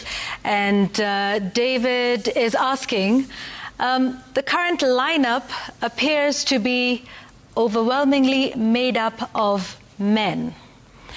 David asks, where are the ladies? I don't know what he means by current lineup. Because in Linda Mwananchi we do have quite a number of ladies, and you've seen them. But again, we have not been very effective as political leadership in encouraging women to run and to do away with the obstacles that prevent women from participating in politics. I remember in the last election when I was SG of ODM, even this issue of money that we've discussed here, we identified it as one of the reasons why many people shy away. And we are trying to break that mental barrier by some of the things that we are doing here, making sure that the cost of elections is publicly available. People know that you don't need those billions that some of these leaders speak about to be able to run a presidential campaign or indeed a campaign for any other seat. I remember talking to institutions who are willing actually back then to support women running in individual constituencies. They were given money for nominations. You know, that fee that political parties charge, even if it is 150,000 shillings, sometimes you find, especially these young women, are unable to raise it. So the problem has been persistent. We as a political class need to do more to encourage women to participate in elections. But I can assure you, we in Linda Mwananchi are very deliberate. And we have gone out to be able to find these ladies and to be able to put them on the stages. You've seen them. And we try and mentor them to be able to be viable candidates as well, and to encourage them that it doesn't take as much as they hear it does to be able to run for office. Some more questions we have. Let's take this one from Wycliffe. Does he still think Kenyans can vote independently without directions from regional kingpins? Is he also competing for Luhyaland kingship, with Natembeya having kind of endorsed him? Atwoli says there will be Buhungu 3. Does it matter to you? Yeah, first, I am not looking to be a Luhya kingpin. I think those who are looking for Luhya kingpins can proceed and do that. We are looking for, we are looking to be a force that is consequential on a national scale. And this is why we've put together all these leaders from different regions. If you look at Linda Mwananchi, we have leadership from all areas of the country. All tribes are represented there. And our intention is to actually build that movement to be consequential. Whether Kenyans are ready to vote independently without directions from regional kingships or kingpins is a matter of time. I think it will be something that will be decided at some point, whether it is indeed possible for us to be able to say, we like this gentleman, he doesn't come from our area, our kingpin has told us not to vote for him, but we're going to vote for him anyway. About Buhungu 3, really, it doesn't matter to me. People are allowed to do their meetings. We will do our meetings. You saw that our meetings in Trans Nzoia and Bungoma were very peaceful because there was largely no interference from the police, and we didn't see any goons there. We don't disrupt other people's meetings, and our basic expectation is that we also be allowed to do our meetings. So I really don't mind who holds what meeting. So let everybody, because everybody has that freedom to be able to hold meetings, let them hold their meetings. What would it take, do you think, to change? Because we still have, you know, the notion and the thinking of regional kingpins, yes, and of ethnic voting blocks. What do you think it would take to change this mentality? First of all, do you think it needs to change? That's one. And if so... Yeah. You know, I think it is possible for people to vote and support a political leader irrespective of whether they come from that region. I had one of the leaders speaking, I think it was yesterday, and was saying, we are going to marry 4 wives and have, I think, 20 children so that they can vote for us. How does he know that SIFUNA, who doesn't come from that region, cannot persuade his children to vote for him? I think that mentality has been overtaken by time. And we should be able to persuade anyone from any persuasion, because there is a language, Yvonne, that all of us understand. And it is this language that we've been trying to explain to you this entire show of human rights, equality, freedom, democracy, social justice, and the rule of law. I have posed the question, for instance, Baba was an acknowledged national leader, actually. And we have governors as far away from Bondo as Tana River. So the question I asked is, how does somebody come from Bondo and go to Tana River and convince people who don't speak his language to vote for someone on his party? There is a language that everybody understands. This language of social justice and the rule of law. In Tana River, they understand it. In Garissa and Wajir and Bungoma, all of those areas, they understand it. And we as leaders have the challenge to, you know, rise above the temptation to actually be those regional kingpins. Because previously, and you have seen that There are leaders who have ended up in office basically by just mobilizing their people and looking for one other tribe, and they sit down and they agree that this is what they're going to do, and they actually win the elections. So the temptation is there from a political perspective, but it is for us to, especially as a new generation of leaders, to rise above it. I believe that I can persuade anyone to see the point that democracy and human rights and life are a higher ideal than anything else. And equality in a society and social justice to bring the people who have been traditionally left behind to the same standards as we the others are, is a language that people can understand. It's something that they can buy. Which is why you have seen that the Linda Mwananchi has been very acceptable across regions, Yvonne. You go to Ukambani, they are there for you. You go to Masaini, you go to all these other areas. You find support because you're speaking the language that everybody understands. Okay. There's a question that's come in via email. I want us to take a look at them. It's a raft of questions. Yes. So if we can sort of answer them as quickly as we can. Yes. And I'm sorry, we squeezed it all into one, but just so you understand, this is from Eddie Brayson Obinda, who asks, let's start with the first. If elected president, what would be the top 3 priorities in your first 100 days, and how would you finance them without increasing Kenya's debt? Actually, you see, that question presupposes that my priorities would be things that require financing. But I'm telling you, we in Linda Mwananchi are software engineers. The first thing we said we would do, we want first of all to cut public spending, public expenditure and wastage in government. That one does not require anything to finance. Number 2, we want to reduce the burden on the ordinary Mwananchi, especially when it comes to taxation. And we have proposed that if it is going to be possible for us to give relief to the salaried public, we should be able to do it within the first 100 days so that we are able to, whatever, even if it is through the supplementary budget. And by the way, you will remember, Yvonne, when William Ruto was elected, he had actually, I don't know if he did it, but there was talk of him cutting the budget by 380 billion shillings. Was it 380? So I don't know what changed, because immediately after that, he embarks on these high value or high expense projects that are continuing to increase the debt burden that we have. And yet we have all agreed, and the control of budget has said it, that it is now becoming unsustainable. Okay, so cut expenditure, yes, cut reduce taxation, and we would like also to deal with the question of these software issues. We return the country to a democratic state. You will not find anyone tweeting and being arrested in Linda Mwananchi country. You will not see us tear gassing churches, and we want to stop the killing of our young people. So those are our top priorities to be able to do in the first few days that we are elected. All right. What practical and measurable plans, if we can go back to that, do you have to tackle youth unemployment and create sustainable jobs? Yes, we have discussed here, and I think he must have missed that bit, about how jobs are created, Yvonne. If you look at the number of people who are employed in government, I think the number is less than 1 million people who are employed by government. The vast majority of the employed people are actually in the private sector. So we have gone through this discussion with you about the sort of environment that encourages investment. First, you need a level playing field where everybody feels that they can participate in a free market economy.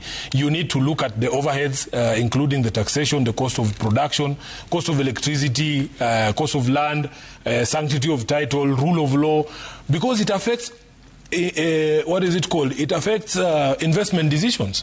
I have explained to you how nobody puts their investment towards billions in a country where that investment can be taken away because we have a corrupt government that is going to ask you for either a percentage before the investment is done, or outright bribes for you to be able to pay to play. They call it pay to play. So all these things, that is how employment is created. And I want to encourage these young people. My own life story, Yvonne, and let nobody lie to you that kazi ni kazi. There's nothing like that. Young people have spent so much time in school learning and gaining knowledge in specific areas. The dream is to be employed in an area where you actually trained in. So you cannot spend 6 years, 7 years studying medicine, and then you are given kazi ya mjengo, and then you are told kazi ni kazi. It's not possible. We are not saying kazi ya mjengo is bad, but surely what we are looking for is impactful employment that can change lives. I have told people the story of the job that I got in 2010 with one of the advertising companies here. It transformed my life overnight because they actually value you are going to do a job in which you are trained, and they value your skills such that they remunerate you properly. And the company is actually also doing well. There is business, there's so many things. The second story that I give is when I left formal employment and opened up my kiosk, as we call it, as lawyers. You know, that time, Yvonne, there was a lot of business for young lawyers. For instance, if you remember that period between 2010 and 2013, 14, 15 there were a lot of chamas coming together to collect money to buy plots in Kisaju. People were opening businesses. All that, we used to charge 20,000 shillings, 30,000 shillings to register a company for someone. Okay. And there were many people doing that registration. That business has evaporated for young lawyers. People no longer buy those plots. Those chamas stopped buying those plots in Kisaju and in Kitengela. All that business has evaporated for young lawyers. So the environment that you create is what triggers the investment community or the private sector to say we're going to put our money in this country. Okay, so plenty of questions. Yes. Would you support investigations and prosecution of corruption involving members of your own party or close political allies? Absolutely. Why not? Okay. Why not? All right. There is a promise that Baba made, you remember, and we had all signed up to it, that when you get into government, we will not do business in government. You either pick to be in government or you do business, but you cannot be both, you know. And in fact, this government started off on a bad note. If you remember, Yvonne, after the William Ruto administration came into power, members of his own party who had helped him to campaign, who had cases in court, what happened? All of those cases collapsed. And we all know that pressure was brought to bear on the Office of the Director of Public Prosecutions to drop those cases, and then you would find all those people being appointed to cabinet. Okay. Quick one. I want us to finish with his questions. What do you consider the biggest mistake in your political career? What lessons have you learned that would make you a better national leader? I don't know if I've made any mistakes because I don't think so. I don't think unless the people who have observed my political career say, oh, this was a mistake, or this was something that was a misstep. But personally, I feel that every decision that I have made in my political life has led me here. And we have had opportunity to learn under the feet of giants, of course. People like Raila, people like Anyang' Nyong'o, people like James Orengo. And they are the ones who have made us into the people that we are today. And we're hoping that we can even also contribute in creating a critical mass of leaders, especially the next generation of leaders that would be, you know, consequential in future. Mm-hmm. Let's take another one now. Ask SIFUNA, can he work with President William Ruto? I have answered this question a million times, and the answer remains the same. No. Okay. Yeah. Next. Ronnie Ogego says, he says that they are through with ODM, yet his colleague Orengo still calls himself de facto leader of ODM. Make it make sense. I said ODM is through with us. Is there any permutation where you would I said ODM are through with us, and they have demonstrated it. Okay. Yes, they have said, including removing us from WhatsApp groups. I don't know where he was. Like, by the time you're being kicked out of your WhatsApp group, those people are tired of you. Yeah? Yeah.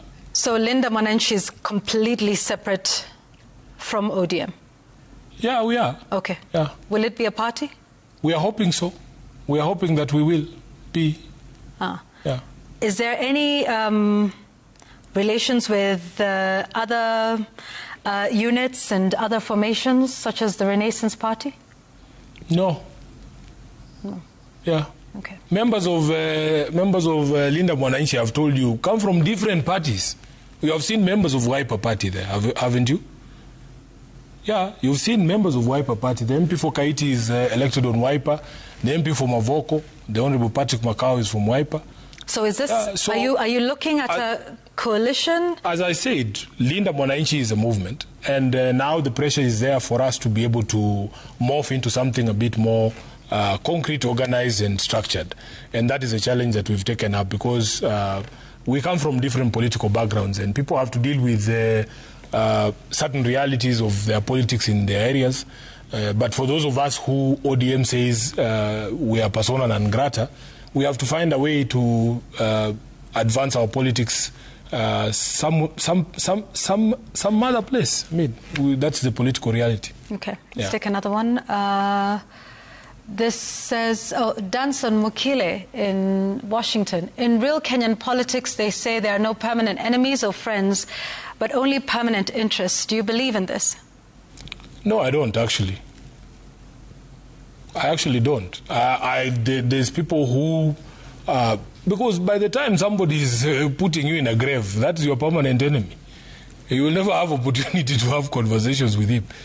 So, but you did talk about Damascus moments. Yeah, but this one who's putting you in a grave, like now, permanent, somebody like Albert Ojwang.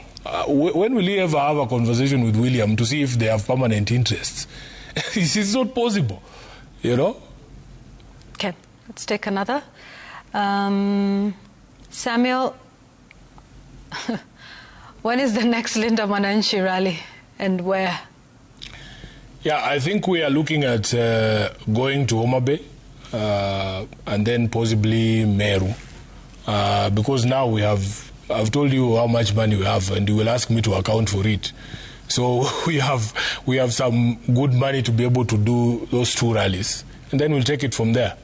But decisions in Linda Mwananchi are made at a table, collegiate, and many factors are, taken into account.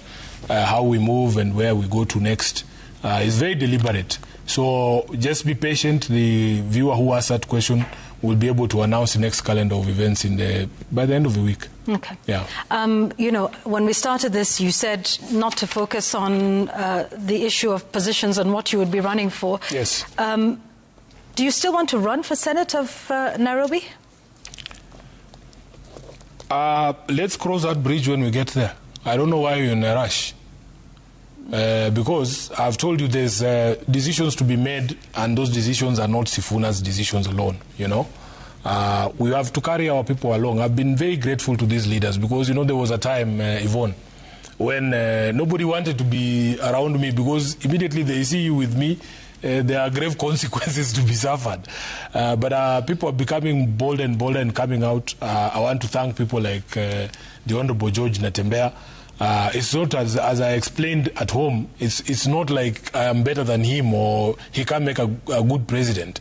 But for him to say, "Oh, we are going to shelve our personal ambitions and support you," it was quite profound. People like James Agri Orengo, who's our senior, for him to choose to even be with us has been quite amazing, and we continue to thank them. So we will make those decisions because those are old hands. They are experienced. They have seen all of these things. And they can sit and advise on the best way to go into the 2027 election. But as I told you, we are not ones to ignore the call of the public or the call of our generation. So you're open whatever it is that we decide as a people, we will let you know. And we will not do it at night, Yvonne, I've told you. Hiyo tutasema mchana jua ikiwaka. So just be patient. So you're open to just anything, including being a running mate? Just be patient. You really are obsessed with positions, aren't you? No, these are questions Kenyans are asking. Because we have gone through all these things throughout this show. But you keep repeating the same question as if you think if you asked it 10 times, I would give you the answer you want. Those are questions that Kenyans are asking. Yeah, I mean, if you take a look at the questions, if elected president, what would he do as president? I think we've gone These are questions that they are asking. We have gone through. So just so you know, there is expectation absolutely on you. So is that something that you are I am not blind aware of? And yes, of course. Yes. Of course. I have ears, Yvonne. Everywhere I go, I can hear what people are saying. Yeah. And it's not an easy decision to be taken alone. That's why I'm saying we must carry all of us together. This decision has to be a decision by all of us. So that when I turn around, I shouldn't find you gone.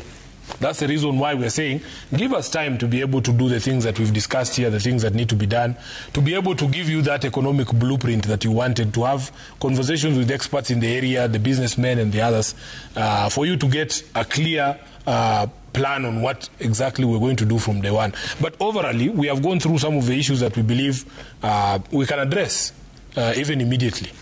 Yeah. EDWIN SIFUNA, Senator for Nairobi, and do we call you leader of the Linda Mwananchi movement? I don't think you can give me leadership. Let the people of Linda Mwananchi tell me who I am. But I am part of the leadership of Linda Mwananchi, because you have seen the assembly of leaders that we've put together under Linda Mwananchi. And we are all equals there. I've told you, like for instance, George Natembea or even James Orengo, are better than any of those people. But we are saying we are coming together for a cause, and that cause has to be a collegiate cause, a cause that is for all of us, belongs to all of us. EDWIN SIFUNA, thank you for being on the Explainer. Asante. The lawyer EDWIN SIFUNA. Screen ananiona. Upande na matawi ikitapakaa kwa barabara ni mfalme anakuja katika kaunti yake ambayo amezaliwa. Karibu Mr. HE, the lawyer EDWIN SIFUNA. Screen ananiona. Upande na matawi ikitapakaa kwa barabara ni mfalme anakuja katika kaunti yake ambayo amezaliwa.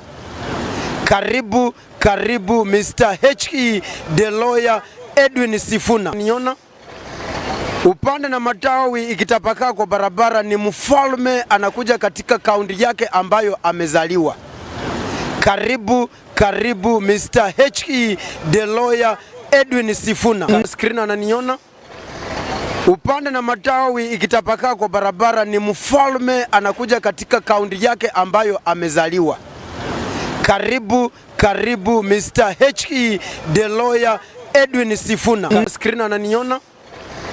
Upande na matawi ikitapakaa kwa barabara ni mfalme anakuja katika kaunti yake ambayo amezaliwa. Karibu Mr. HE, the lawyer EDWIN SIFUNA. Screen ananiona. Upande na matawi ikitapakaa kwa barabara ni mfalme anakuja katika kaunti yake ambayo amezaliwa. Karibu Mr. HE, the lawyer EDWIN SIFUNA. Screen ananiona.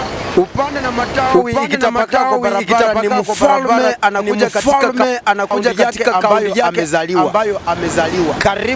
Karibu Mr. HE, the lawyer EDWIN SIFUNA. From ODM to Linda Mwananchi. Wakangoja baba yangu wakufe, wakakuja wameninyang'anya kila kitu.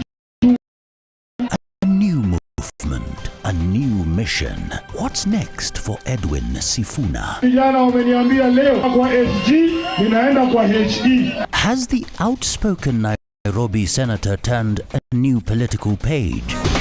Is this the future of the opposition or the beginning of an even bigger political EDWIN's on politics his next move? Question. SIFUNA says he was not chosen to make Dr. Oburu the party leader because he was assigned to go and fetch Baba from Mumbai. Question. Who assigned him the task, and does he think it might have been a deliberate move to get him out of the way? It's possible, but you know, at that particular point, Yvonne, first of all, my head was just buzzing. Sasa kwa position, nani ungependa kuwa presidential candidate? Presidential candidate SIFUNA. Kwa nini SIFUNA mama? SIFUNA ni yeye Linda Mwananchi. Atanilinda kwa mabaya kwa mazuri SIFUNA. Hata yeye wangempa president, si ati nini? SIFUNA. The overwhelming emotion for me was actually anger. Why were you angry? I was so angry. I was angry at so many things. Yeah. I remember getting on that flight and I looked around. I couldn't see enough of Raila's friends. I was very angry. Who are these people going to fetch Mzee? You know? I was very angry at Nyayo Stadium. Baba, even when he was prime minister, you know, there used to be fights about even him getting police escort. And suddenly we have these police outriders in front of his casket, and he's taking this tour that to me should have been like his inauguration or something, when he's going around the stadium, things that were denied Raila during his lifetime. Enyewe angalia tu ground kuanzia Mount Kenya, Mombasa, Kakamega, Busia and all over. At long last kijana amekuja nyumbani. Fungeni virago watu wa 80s and 70 years in serikali. Pack your things and go home. Serikali ya vijana Mr. EDWIN SIFUNA. Serikali ya mwaka wa 2027 ni miaka kuanzia 50 hadi 40. Waliobaki tafadhali, Ruto, pack your things, Sigoi tunakupea kura milioni 2 ambayo utalilio kienda nyumbani. Watu wa Bungoma mubarikiwe mukikaribisha rais wetu wa 6 Mr. EDWIN SIFUNA. Asanteni. Kwa sababu maisha ni mbaya.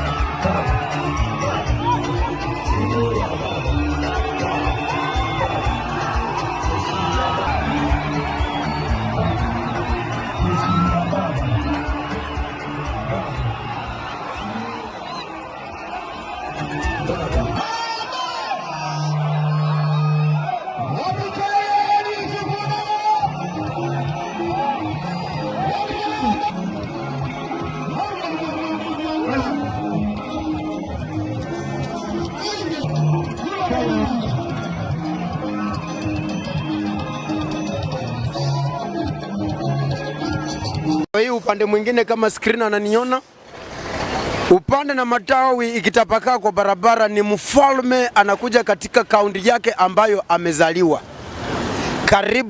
Karibu Mr. the lawyer EDWIN SIFUNA. From ODM to Linda Mwananchi. Wakangoja baba yangu akufe, wakakuja wameninyang'anya. A new movement, a new mission. What's next for EDWIN SIFUNA? Vijana wameniambia leo ninatoka kwa SG ninaenda kwa HE. Has the outspoken Nairobi senator turned a new political page? Is this the future of the opposition or the beginning of an even bigger political ambition? EDWIN SIFUNA speaks on politics, power and his next move. Question. SIFUNA says he was not there when the decision to make Dr. Oburu the party leader because he was assigned to go and fetch Baba from Mumbai. Question assigned him the task, and does he think it might have been a deliberate move? Upande na matawi ikitapakaa kwa barabara ni mfalme anakuja katika kaunti yake ambayo amezaliwa.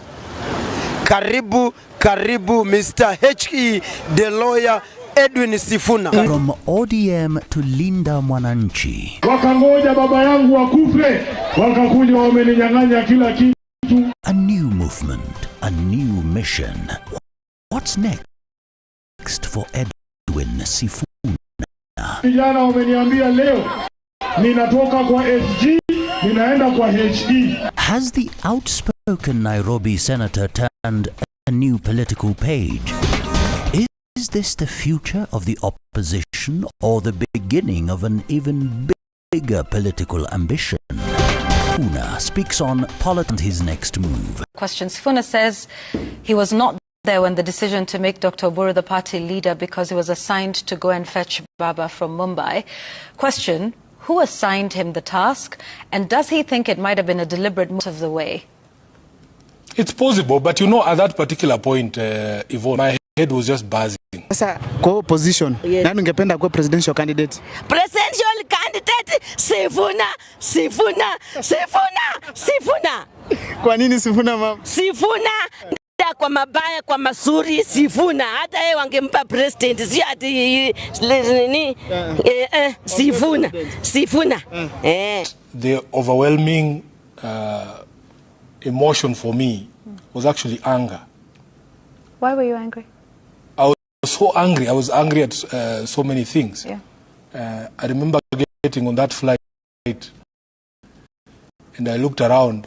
I couldn't see enough of Raila's friends. I was very angry. I was just wondering, who are these people? you know.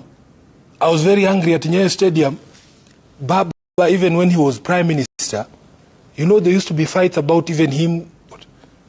And suddenly we have these police outriders in front of his casket, and he's taking this tour that to me should have been like his inauguration or something when he's going around the stadium. Things that were denied. Right? I was very angry that they totally blacked out his party colors at Nyayo Stadium. I was very angry they didn't even mention his political party.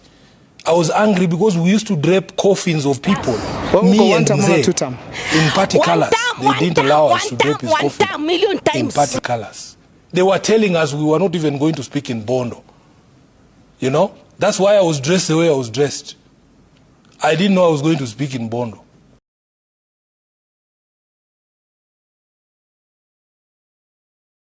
Na sisi watu wa one term, rais ambaye the sitting Mr. William Samoei Ruto alitutapeli kwa muda mrefu. Alituita hasola, akatuita mama mboga, akatuita bodaboda, tukutuku. Mafuta amepandisha ni shilingi 214. Kubeba abiria kwenda Mayanja anakuambia kuna 30. Sasa unashindwa kwa pikipiki uko Joe ndio mubebe ama nini? Mimi nataka kusema hivi, watu wa tutam enyewe angalia tu ground kuanzia Mount Kenya, Mombasa, Kakamega, Busia and all over. At long last kijana amekuja nyumbani. Fungeni virago watu wa 80s and 70 years in serikali. Pack your things and go home. Serikali ya vijana inaanza na Mr. EDWIN SIFUNA. Serikali ya mwaka wa 2027 ni miaka kuanzia 50 hadi 40. Waliobaki tafadhali, Ruto, pack your things. Sigoi tunakupea kura milioni 2 ambayo utalilio kienda nyumbani. Watu wa Bungoma mubarikiwe mukikaribisha rais wetu wa 6 Mr. EDWIN SIFUNA. Asanteni. Kwa sababu maisha ni mbaya. Wakati wa uhuru mimi nilipatanga pesa nikiweka kwa mfuko. Saa hii hakuna kitu. Saa hii nikienda hospitali lipa SHA, nimeshindwa kulipa SHA shilingi 6,000. Sina saa hii. Niko na maji kwa kifua, moyo imefura. Lakini sasa kama wakati wa uhuru nikikaa hapa nikiuza, pesa inaingia mwenyewe na kitibu. Saa hii siwezi.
Kwa hiyo mwingine kama screen ananiona, upande na matawi ikitapakaa kwa barabara ni mfalme anakuja katika kaunti yake ambayo amezaliwa.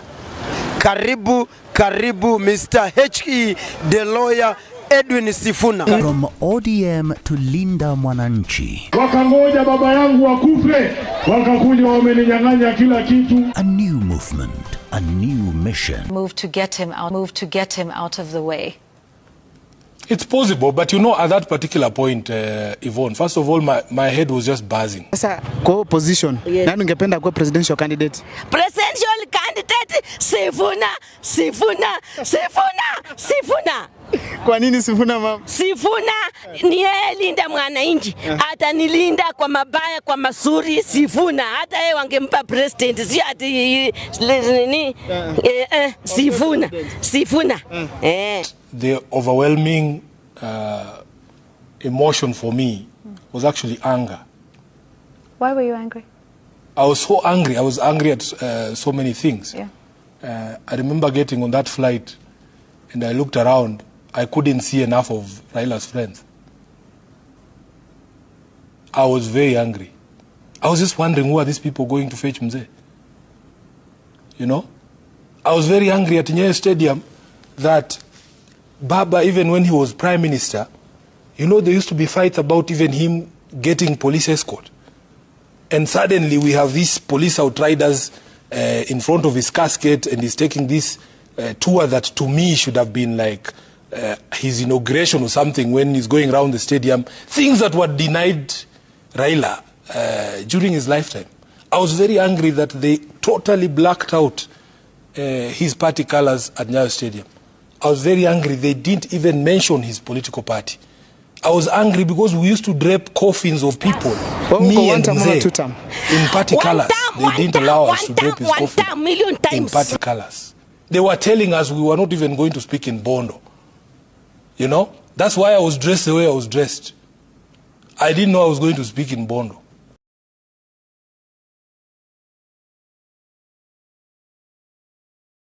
Na sisi watu wa one term, rais ambaye the sitting Mr. William Samoei Ruto alitutapeli kwa muda mrefu.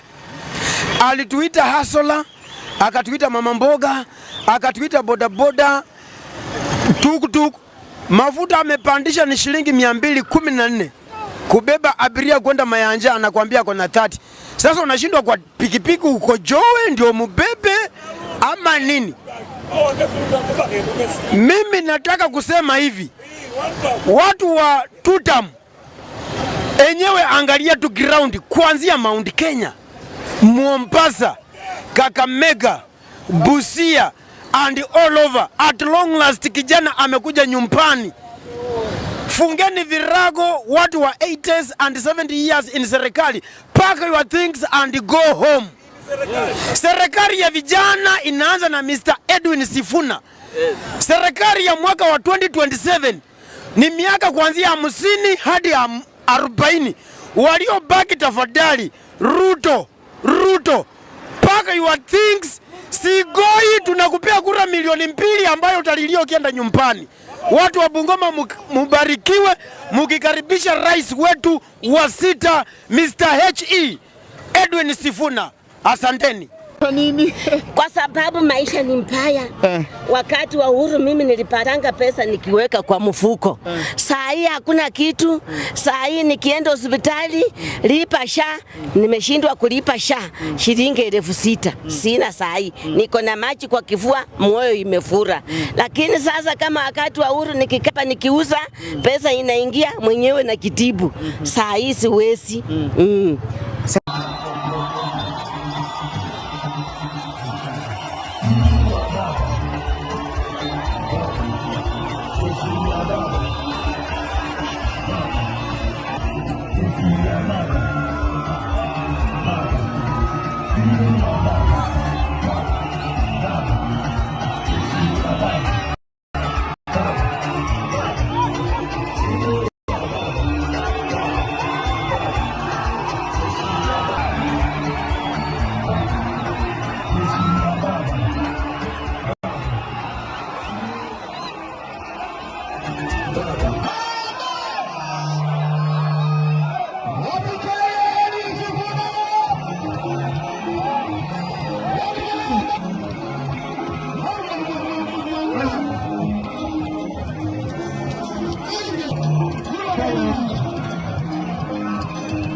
Hii upande mwingine kama screen ananiona, upande na matawi ikitapakaa kwa barabara ni mfalme anakuja katika kaunti yake ambayo amezaliwa. Karibu Mr. the lawyer EDWIN SIFUNA. From ODM to Linda Mwananchi. Wakangoja baba yangu akufe, wakakuja wameninyang'anya kila kitu. A new movement, a new mission. What's next for EDWIN SIFUNA? Vijana wameniambia leo ninatoka kwa SG, ninaenda kwa HE. Has the outspoken Nairobi senator turned a new political page? Is this the future of the opposition or the beginning of an even bigger political ambition? EDWIN SIFUNA speaks on politics, power and his next move. Question. SIFUNA says he was not there when the decision to make Dr. Oburu the party leader